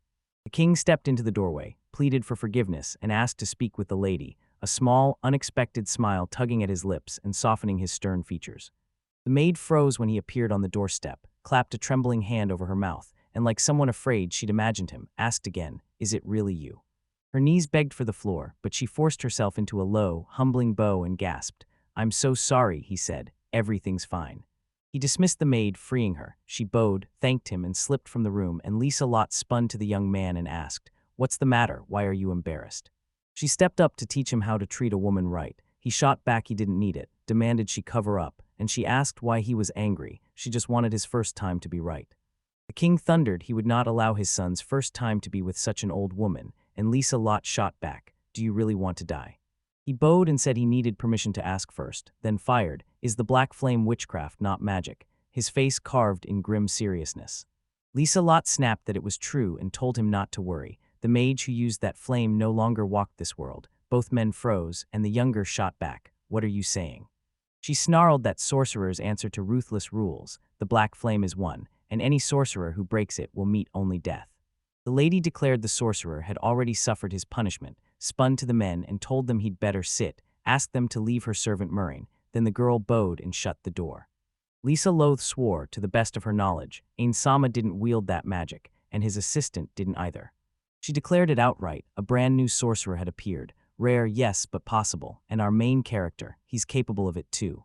Lisa Lot declared the relic could shatter the Black Flame's limits, and Marquis Kansas resolved to hand that relic to them. This was no coincidence. She snapped that Ains had forged a new sorcerer, no doubt about it. The king chuckled and said he understood everything. List lunged forward, demanding, "Why didn't you just call Ains and ask him directly?" He shot back that it wasn't worth it yet. Calling would stop their captain from calming down so easily. The king thundered that, since she swore the sorcerer was gone, there was nothing left to fear. Then he snapped that one last feud between the Sobe and Brandy houses still had to be settled. Lisa cracked a grin, declared they were at it again, then leaned in and demanded, "What happened this time?" The king bellowed that the main character had made Tarish, who served in Sobai's house, his servant, and a man scratched his forehead and snapped, "He's nothing but trouble." Liselot froze mid-step and snapped, "Did you seriously just say he turned someone else into his servant?" The younger one blurted it out. First Sophia swore she was his faithful servant, now Taurus has too. The Sobe family is preparing to take this to court. The boy spat he couldn't understand why the main character had made him a servant. The king scratched his head and said he didn't understand either. A cold spike hit Lisa. She knew this was bad. Every inch of her screamed it, so she snapped, silencing them and demanding they listen to what she had to say. If her words grip their minds, it won't matter whether it's a single commoner or the entire country. She warned, cold and flat, that maybe no one would survive the night. The room froze, jaws dropping. Nobody expected it. The king snapped he understood everything and demanded how he was supposed to explain it to Sobai's family. Rage exploded across the girl's face. She leaned into the king and snapped that if the family didn't quiet down, they could just shut them up. Then she seized a pen, began writing a letter, and said she hoped he'd help her. Liselot snapped that she'd only sign the paper. Everything else hinged on the man. The king snatched the paper and devoured its words, then met her gaze and, voice thick with remorse, apologized and thanked her for her help. Liselette's promise to kill him slammed back into her mind, and she blurted, "Can I kill him now?" But the man slipped out of her room like a ninja, leaving her frozen in shock. She declared the king shockingly fast for his age. Right then, an apology cut through the air, and she instantly shouted, "Herald." Liselott ordered him to shadow Kersha. If that guy falters, she could be hurled straight into the eye of the storm. Harold declared he understood the task, barreled for the exit, shut the door behind him, just as Marin stepped back into the room. Liselott spun to the other woman and snapped, "Do you know about the holy relic?" The maid replied, "Yes." She revealed that royalty and heroes usually wielded them, but she'd heard Brandy's relic was different. Unlike the magic stones, it churned out mana endlessly. Liselott fired the question. Did she know why the relic could do that? The maid shook her head, no. She spun two bold possibilities, that in ancient times a great man had owned it, or that higher powers willed it, and the lady answered with a flat no. Liselott declared it's bound to those who couldn't bear to leave anything behind. When they die, a shard of their soul clings to the world. Picture this: heroes swallowed by darkness, kings ravenous with greed, anger erupting like wildfire, people gone mad with bloodlust. They wear beautiful names like masks, peer beneath, and only madness and cruelty stare back. The maid cowered in fear as Liselott locked eyes with her and spat that he'd probably been consumed by the relic's madness. She needed to be careful. Liselott thundered that people claim the black flames restriction bans shedding tears. At first the castle gleamed under brilliant sun and perfect skies. Then in the blink of an eye, a bank of clouds swallowed the sun, and darkness crashed over everything. Liz stayed planted at the table in the living room, staring straight ahead as she fixated on the relic she'd heard about so often, The Beginning, penned by Ains. She wondered if he knew his books towered over every relic in the industry. Rumor said they harbored magic so savage an ordinary person would snap into madness or drop dead the moment they dared pick one up. After that, Mrs. Liselott began stripping. The dress slid off her shoulders, leaving her completely naked. She bombarded Ains with silent questions. What horrors had he seen on his journey? Which madness still shadowed him? And what ending did he crave for this story? Those questions gnawed at her. Bare, it padded back to its bed and eased itself carefully onto the mattress. Methemlis flung herself onto the bed, cocooned in a blanket like armor, and lay there, breathless, counting the seconds until her ruler arrived. The scene snaps back a beat. The main character and his allies press around the bed where Tarish lies swathed in bandages. Two people off the battlefield gaped at his sudden appearance and pressed Ains. Was this really Darius Subai's very servant? Ains answered with a cold, unwavering yes. He demanded the other man serve him, and the room erupted with questions. No one had heard this before. People wondered if he'd lost his mind, and Sophia looked the most stunned. Ains declared his decision final. The head of the Brandy family snapped. "Did you tell the Subai family?" And the boy admitted he hadn't yet, hoping the man would step in to resolve it. He shut his eyes and declared to Mr. Kansas that he knew every second that had slipped away, and Mr. Kansas froze, shock painting his face. The conversation died. Kansas sank into thought, and a sudden, blazing clarity struck him. He'd uncovered everything. Ains snorted that politics didn't interest him. He didn't care if he used the man as a pawn for his own ends, but he still had to understand a few things. He snarled nobody would meddle in his affairs. Kansas felt the words like a cold warning. Cross him and he'll spare no one. He's a wicked man, but in measured doses, even deadly poison can be a cure. Clarity hit him like a punch. Everything depended on not slipping up, so he declared aloud that Mr. Ains was his guest and steeled himself to make a move. The protagonist thanked him. Then he announced to Sophia she had a new student. The girl shot back that the man had turned his blade on her master. Rage burned in her, but duty chained her to obedience. Kansas stared, cold dread clawing at his throat as he realized the sorcerer, definitely not Sylvatus, was using their family as a tool, and if they refused him, he'd wipe them out on the spot. He watched the main character and the girls tear into each other and grinned. This was exactly why they called him the god of evil. Tarish snapped back to his senses and found himself clad in fresh clothes. The protagonist declared it a success and thanked everyone for their help. Then a man demanded, Why are you subjecting me to this humiliation? Mr. Ains burst into uncontrollable laughter, tears streaming down his face as he turned to Tarish and snapped, "That doesn't suit you at all." Sophia agreed, shooting back, "It's terrible." The main character flipped his decision and blurted that everything was fine and it looked great on him, but laughter cracked his voice so he couldn't say it calmly, and Tarish asked him to choose, would he laugh or brazenly lie? He snapped at Sophia, she recoiled in shock and asked him again what he meant, and he spat that she should shut up because she was annoying him. Tarish claimed his villagers were friendly, then snapped that they'd gotten under his skin. Sophia vowed she'd tolerate his words, only because of Ains, and Ains burst into laughter. Elsewhere in the Sobi mansion, Darius strode into his father's office, and his father snapped his name across the room. The father barked that he wanted to talk about the servant he'd assigned to him, fumbled for the name, and Darius, stammering, choked out, Tarish. The man barked, yes, that's the name. Though he answered to the son, he served the entire Sobi family. He discovers he's now bound to serve the Brandy's family. They'd never have risen to power if they'd tolerated such insolence, so he hurls a lawsuit straight at His Majesty. The father thrust the paper at his son and demanded to know why only the royal decree had been returned. The son froze, eyes wide, and asked again in stunned disbelief. The man declared the decree forced every case about Tarish's service shut. If it had only been the king's signature, he'd have challenged it. Darius trembled, fear rattling through him. The father dropped the bomb. The decree even bore Mrs. Lieslot's signature, and, eyes locked on his son, asked if he understood what that meant. The boy swallowed and, hesitant, whispered yes. He snapped that he couldn't fathom how some crook could steal their service and get away with it, asked Darius if he understood what he was getting at, and ordered him to answer. Darius spat that he'd tarnished the Sobi family's honor, but fear clenched his throat and he couldn't answer the question. The father exhaled and said that wasn't entirely true. Pressure snapped the king. To spare his realm, he abandoned the Sobi house, cowed by the Brandy family's threat to raise his kingdom. He lunged to the window and slammed the curtains shut, then spun on his son and demanded, "What is this threat? What power has Brandy's house seized?" The father lingered at the window, refusing to turn toward his son, and muttered that it was probably connected to Tarish. Darius asked if it could be a holy relic, and the man sneered it was nothing but a trinket, a pathetic excuse from the king, then spat that it was tied to Tarish because he knew everything. He blurted that Brandy had Reika, then swallowed the boast, and admitted he'd be better called her servant. The father pinned his son with a hard gaze and said, "Your name is Ains," then asked, "Is that your name?" Darius flinched at the words.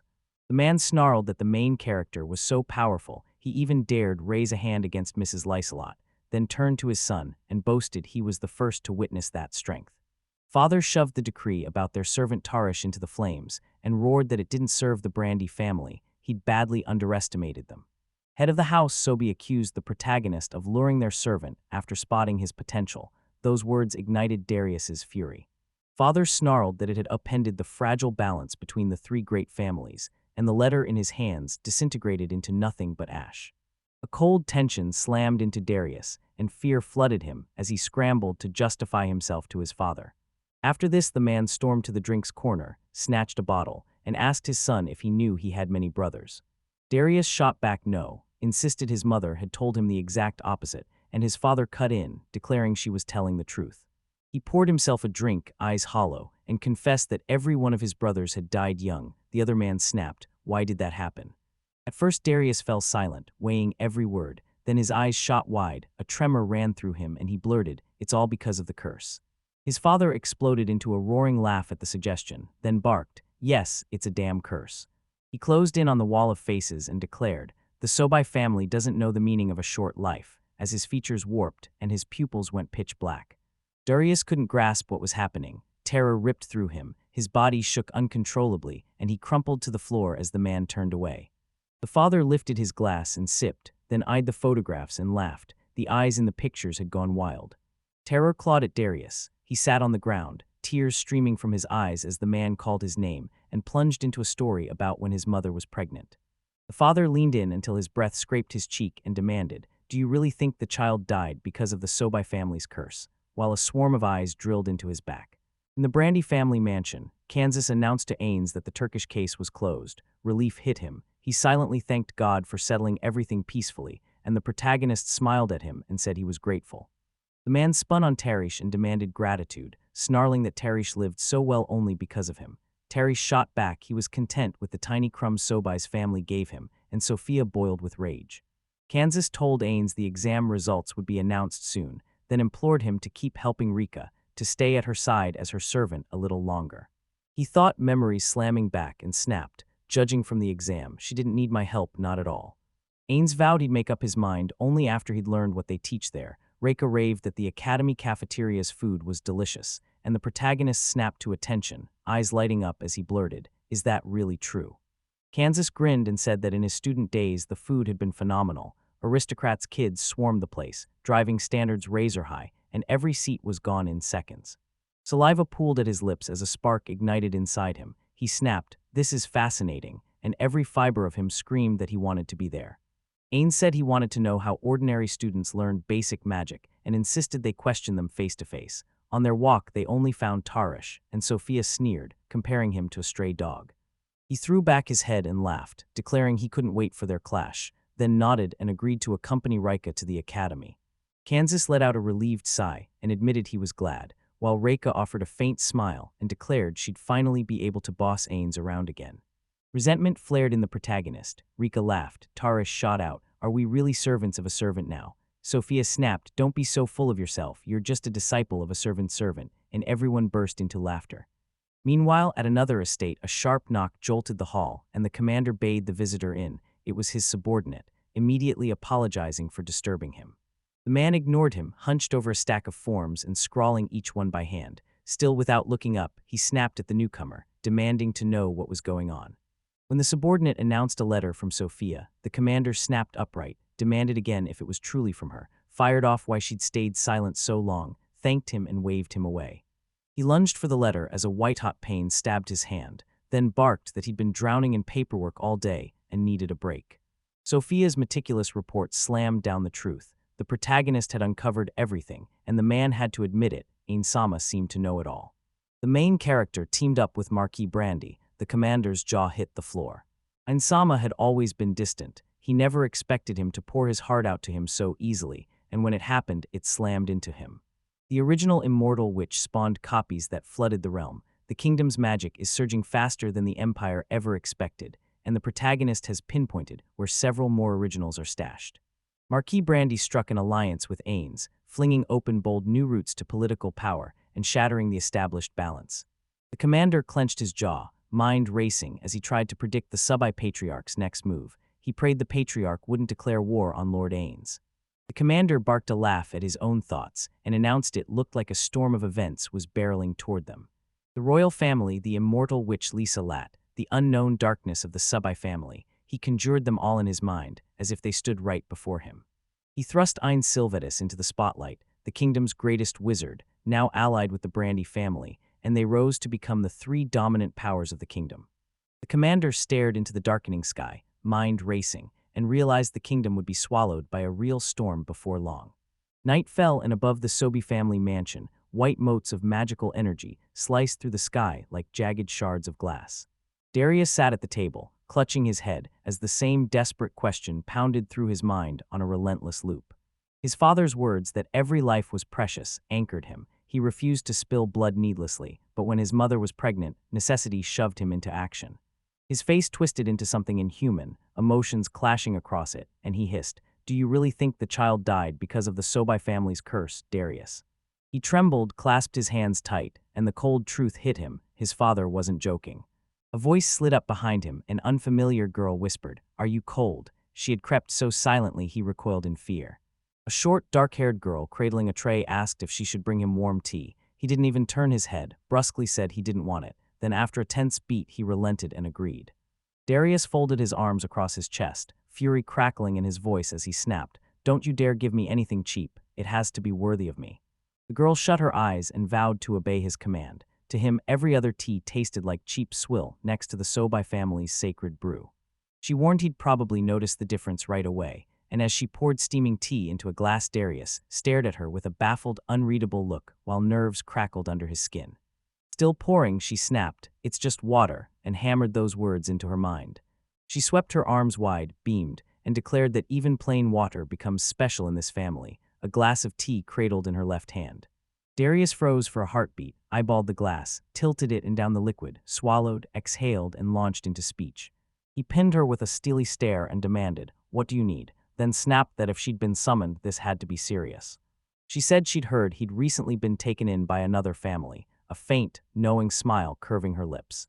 Darius's eyes snapped open, she knew that. He jerked in surprise, hesitated, then grudgingly admitted she was right. The whole thing was he couldn't stand the current situation. He bowed his head, pressed a palm to his face, and choked out that because of everything happening his father hated him. She snapped back that he was wrong. Darius snapped his head up, bore into her with an incredulous glare and demanded, "What do you mean?" She demanded whether the guy really wanted to abandon such a powerful family for no reason, then insisted they unearth his motives, and vowed they'd drag him back without a second thought. Darius crowed that she was right, it wasn't his mistake, it was all Tarsha's fault, and he straightened as relief tore the weight from his shoulders. She met his gaze and admitted he was right, then swore they'd unearth why Terry betrayed them, and when the truth came out he'd have no choice but to return. The stranger snapped, "From this moment everything changes," and Darius froze, stunned, a tiny flinch at her razor-sharp tone. The guy sprang to his feet, planted one hand on the table, balled the other into a fist, and declared, "Now we can fix everything." The girl just stared at him, silent. Darius laid out what he'd pieced together, then leaned in and demanded, did she truly want to cooperate, and what would she gain? What was she trying to achieve? Her eyes lit up as she beamed at him, exclaiming she never thought he'd be so perceptive. Darius swelled his chest, proclaimed it true with a proud grin, and told her to do as she wished. She clasped her hands and thanked him with all her heart. He pleaded with her not to let him down, then a thought struck and he blurted, "By the way, I've never even heard your name," and she just kept smiling at him. His question hung in the air. She dropped her gaze a fraction, her pupils darkening, then rose to her feet and right hand pressed over her heart, asked his permission to introduce herself. She dropped into a deep bow before him and declared she was one of the rising stars, the great sorceress Rubbermer. Later, inside the Brandy family mansion, Tarish and Sophia burst into a duel, both fighters razor-tight, throwing every ounce of strength into the clash like it was their last battle. Steel screamed as their blades collided over and over. Not once did either land a blow. Every strike slammed into a solid block or a lightning parry. He slid to the sidelines and watched the battle, a grin tearing across his face that screamed he loved it. Behind him, Reika sat at a table with a mug of drink before her and her maid standing at her side, everyone glued to the fight. When the dust settled, the fight stopped, and Sophia's hand trembled uncontrollably. She spat that this was exactly what you get from the king of the sword, razor-precise, lightning-fast strikes, and respect flashed in her eyes even as his onslaught left her utterly spent. Breath ragged like hers, Tarish admitted he'd never met a more skilled swordsman in the entire kingdom, fingers tight on his sword. The duel was far from over. Sophia snarled, "That's why I'm in Sama's right hand," then surged back into the fight, charging straight at the guy. She roared she would yield to no one, and pelted him with relentless blows so fast Tarish couldn't parry them all. He cursed aloud and called her crazy. The main character cracked a smile as they traded barbs, and suddenly knew their constant squabbling had finally become friendship. Sophia snapped his name, voice sharp. She said she knew he hadn't finished talking with Tars and pressed him on when he'd actually do it. Ains froze, bewildered, not understanding what she meant at first. She glared like a thunderstorm and hissed, "Are you trying to put him in my place?" He shot back an immediate flat no. Ains flashed a smile and revealed the boy's magic was bound directly to his level, a revelation that staggered Sophia and even Tarish himself. He announced this wasn't the system they knew. Tarish was being forged by the Empire's rank ladder, and both of them hung on his every word. Ains' face sharpened as he said the guy would struggle mightily to grasp the principles of magic. Tarsha shot him a sharp nod and said, "They're tied to the divine arts, but he still hasn't fully grasped them," and his frustration flared for everyone to see. The protagonist barked that magic and swordplay are worlds apart. Swordsmen charge the front lines, while mages stay pinned to the rear. Sophia snapped the basics. Swordsmen anchor the front line, while mages rain spells from every angle to cover them. The hero blurted out what would happen if a swordsman could wield magic, and at that very instant, the exact magic clot he needed had already materialized in his palm. Ains suddenly thrust his hand forward and unleashed a brutal surge of magic that snaked past the girl. Sophia's jaw dropped. Could he really make it happen with a single snap? Tarish watched like carved stone, face unreadable, and Reich shrugged it off as classic Tarish. He snapped that mastering silent magic was essential. His face went stone as he leaned in and poured out crucial truths about magic. Ains vowed to teach the principles, but every mind sparks at its own pace. Tarish won't be able to master magic quickly. Sophia flashed a wide grin and declared she understood. Turns out she's a real genius. He shot back a blunt no, and she thought his answer was cruel. Tarish cut through the conversation, let his eyes slide shut, and with a cool, unshakable tone declared that, to him, the martial art was already mastered. He shot his eyes open, his body coiling like a spring, snarling he'd soon cut that bad man down. Ains said the guy still had a few things left to do, and he snapped he didn't want to talk about them. The main character locked eyes with him and snapped that he didn't care about his goals or his past, and the guy, like Sophia, stood there wide-eyed and stunned. He flashed a sweet grin, his eyes narrowing to thin slits, and declared that with a knight that skilled at his side, he'd be happy with anything. Night plunged the world into shadow, the sky filled with countless bright stars. Brandy, Kansas, head of the house, declared the entrance exam results would be revealed tomorrow. Everyone sat at the table eating dinner when the leader, voice crackling with triumph, once again declared it had finally happened and challenged the main character to go see for himself. The main character was mid-bite. Ain crowed that Reika had clearly passed the exams, and the girl shot back that if he tagged along this time, she'd buy him anything he wanted from the cafeteria. His eyes blazed bright as he declared she could rely on him. Sophia snapped that she'd received money from the commander and could treat him herself, and her tight jaw betrayed how unhappy she was. Ains's voice stayed cool as she admitted the girl was right, then said Reika had more to offer him this time so they'd go together next time. The girl crumpled, deeply upset. Reika barked Leaf at her servant, ordered her to wake the protagonist tomorrow by any means necessary, and the servant nodded eagerly before bowing. After some time, the main character shoved back his chair, proclaimed he was full and thanked them for the meal. Sophia rose right after him. Reika turned to the man, said they'd see each other later, and he answered by calling her name. He shot her a sidelong look and asked her to stay a moment, his face suddenly stone serious. She froze, stunned. Kansas fell silent, shut his eyes, and said it seemed His Majesty had realized who Ains really was. Raka's eyes shot wide in stunned disbelief. She was sure he'd acted that way at the audience on purpose. Her father cut in and said she was right. Even the prince and the prime minister knew what was happening. The princess looked like she hadn't been told a thing, and Kansas coldly suggested they keep the girl in the dark about the whole truth. The family head spun to Reika and told her to keep being friends with the princess. Reika flashed a smile and nodded in agreement. Reika's voice turned steady as she declared she understood everything perfectly, then urged him not to worry. She refused to drag Kirsha into danger. A satisfied smile eased across the man's face. Everything's fine, he declared, then told the girl she could go. She wished him good night and he strode out of the living room. Reika knew that even if Einstein's true identity remained hidden, staying close to him still invited danger. Surely her father should understand. A smile spread across her face. She was certain the prince would shield Kirsha, no matter what. Dawn tore open the sky and sunlight poured in as Leif, the maid, barged into Ain's room and shook him awake. Get up, you're going with Lady Reika today. The bed gave no twitch, no sound. She froze for a few heartbeats, then pushed his name into the silence again. He slumbered on, peaceful in his bed, issuing vague, half-formed murmurs with his eyes clenched shut, just to register some kind of response. Leif declared the gentleman had vowed to escort Reika to the Magic Academy, and her tone left no doubt he had to get up. He didn't react again, still sprawled where he lay, only incoherent mumbling slipping past his lips. Cornered, Leif had no choice but to follow Reika's advice. She forced out his name and confessed she'd been hiding something from him. She declared, dead serious, that she had magic too, and everything screamed she wasn't lying. He catapulted onto the bed, flung the blanket aside, and breathless with excitement, exploded, "What did you just say? Do you actually have magic?" She answered coolly that it wasn't true to bait his curiosity, and he sprang to his feet, visibly bristling with displeasure. He dove back under the blanket, snapped that lying wasn't nice, begged for one more hour, then murmured a weary good night. The maid spat that Ains had left her no choice, sprinted up to him, and yanked the blanket away.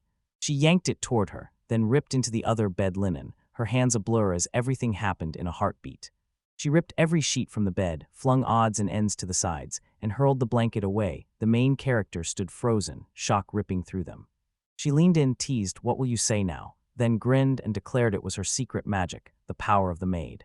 Admiration blazed in his eyes as he stared at her. She blinked, utterly baffled, and he finally relented, saying he'd get up now. Tears streaking down her face, Sophia begged why he was leaving her again. Tarish shut his eyes and declared it all too much trouble. He wasn't going anywhere. The protagonist burst through the estate gates and sprinted up to Reika, breathless, blurted an apology for being late. She grinned that she'd half expected him to oversleep and tossed in that her advice had clearly helped the maid. Ains snapped, "Did you really tell her to do this?" then sneered, "You're playing dirty." Reika shot back. At least Leif managed to yank him out of bed. The protagonist swore it was real magic and crowed that Leif struck such a cool pose he scrambled to mimic her. Reika declared she wanted to see it, and the maid flushed, utterly mortified. Insama chewed on her accusation that the maid felt ashamed, scoffed, and called it impossible. At that instant, the girl burst out that they were there. A colossal building loomed before them. Reika burst out, awestruck, the Academy of Magic, while a buzzing crowd had already swarmed the results board. She snapped she'd go check the results and told him to wait here. The main character agreed, eyes sweeping the relentless crush of people. A voice ripped through the quiet, calling his name and tossing out a bright good morning. He snapped his head toward the sound. It was the princess. She tossed him a cheerful good morning and asked if he was accompanying Lady Rocker again. Ains answered, calling them both by name. The princess pouted and huffed that she'd asked not to be called mistress, and Ains hurriedly apologized, saying Tom wasn't used to court life yet. He'd mocked the royal family plenty, so he couldn't afford to rile them any further. Hersha snapped, "Did you really insult the king himself? What were you thinking?" Zidal smirked. "Looks like I'll have to teach him a few lessons in good manners," and Ains pleaded, "Spare him." A grin splitting his face, the main character seized the moment, flipped the topic, and shot, "Wanna go check the results?" The princess shot back that she'd already checked, and Zidal said a notice confirming Miss Kirsch's enrollment popped up almost immediately after the exam. Ains then demanded, "Why is she here?" The princess beamed a honeyed smile and insisted it was simple. She only wanted to see her name on the results table in person, and Ains's eyes screamed disbelief. He saw power split people into two. Some brag, flaunt it, and hoist themselves above everyone. Others, like Mr. Kansas and Reika, shoulder power like a duty and answer to the responsibility it brings. He pictured the princess, and relief surged through him when Kirsha proved to be the second kind of person. Right then Reika barreled over to them, shouting the princess's name with pure joy and breathlessly declaring she was so happy to see her. Herschel shot her a bright good morning. They clasped hands. The girl fired off whether she'd seen the results and what class she got. Riker said she was in Class A, and the girl yelled that she was in the same class. They burst into a gleeful embrace, smiles beaming across their faces as they cheered that they were in the same class. The girls gushed that today was perfect, overjoyed they'd managed to meet, and Dell grinned, saying he was glad Mrs. Reika had swung by 2. The protagonist swaggered, pride blazing as he crowed it was only natural. He'd trained her himself, when Reika called out and urged them all to grab lunch together. Ains implored her to stop. The princess joked she was about to drool. Everyone burst into loud laughter, and Zadal grinned, hailed it as a brilliant idea, then asked for permission to speak with Ains. Soon Siddle slammed the communication artifact to life, hailed His Majesty, and asked for permission. They took the princess's recommendation and charged off to a restaurant. Moments later, platters materialized on the table before them, gleaming like a feast fit for a king, piled with fish and meat and ringed by a variety of drinks.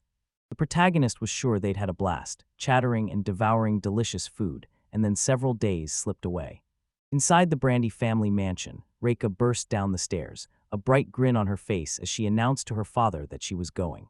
Kansas wished her a good day, then spun to the protagonist and asked him to look after his daughter. The protagonist grinned and reassured him he needn't worry.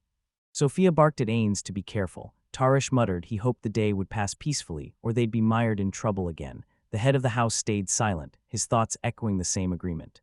The main character and Reika strode down the street, the academy gates looming ahead, and the girl declared, "From this moment, my new life at the academy begins." They hurried toward the building when Ains fired off. "Know where Class A is?" She nodded and said yes. Suddenly the boy's eyes snagged on something. He spun, eyes snapping wide as clumps of crackling magic drifted through the air, so many they left even him stunned.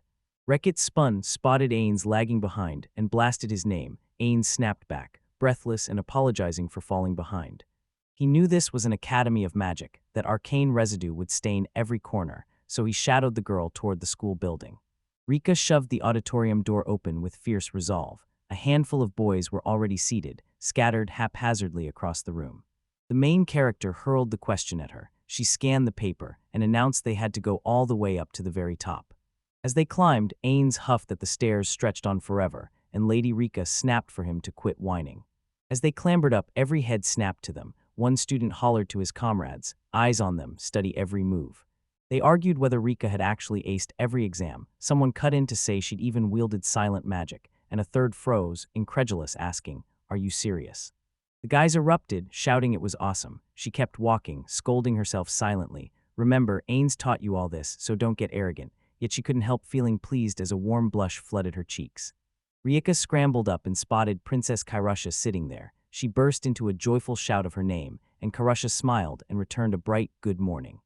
Reika beamed that they weren't just in the same class but actually sat side by side, and Kirshur shot back that they were definitely lucky. At the same time their hands were clasped, and wide smiles split their faces. Reika's stomach dropped. Was this really the prince's doing? The prince, as if he'd sensed someone gossiping about him, let out a sudden sneeze. He demanded where his seat was. They snapped that his escort had to stand beside him, and he bristled, firing back, "I can't even sit." Ain whimpered that his legs were shot, the prosthetic on his left leg already beginning to crack. Reika barked for him to get serious. He could stand beside Zadel. He huffed that they wouldn't even let him sit, spun to his fellow sufferer and asked if he was all right. The man just shrugged, saying he'd long since grown used to it. Ain sagged with sorrow, exhaled a slow sigh and said there was nothing he could do. He'd have to build a chair for himself. Zadel gaped in surprise, then stamped his prosthetic foot on the floor. Then before every stunned gaze in the room, a colossal throne tore into existence. Zadel shuddered in surprise.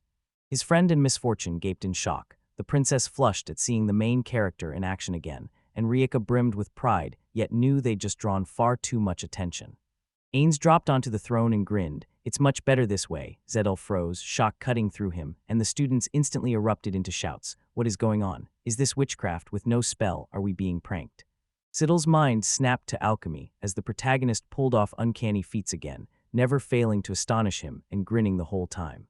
Reika bristled at her escort's behavior, a flicker of worry in her eyes as she admitted she wasn't even surprised, then asked that at least the chair be toned down. The princess watched, clearly admiring him. A fierce blush flared across her cheeks. She clasped her hands before her, thinking only of the main character. He melted into calm, convinced he could finally steal a nap.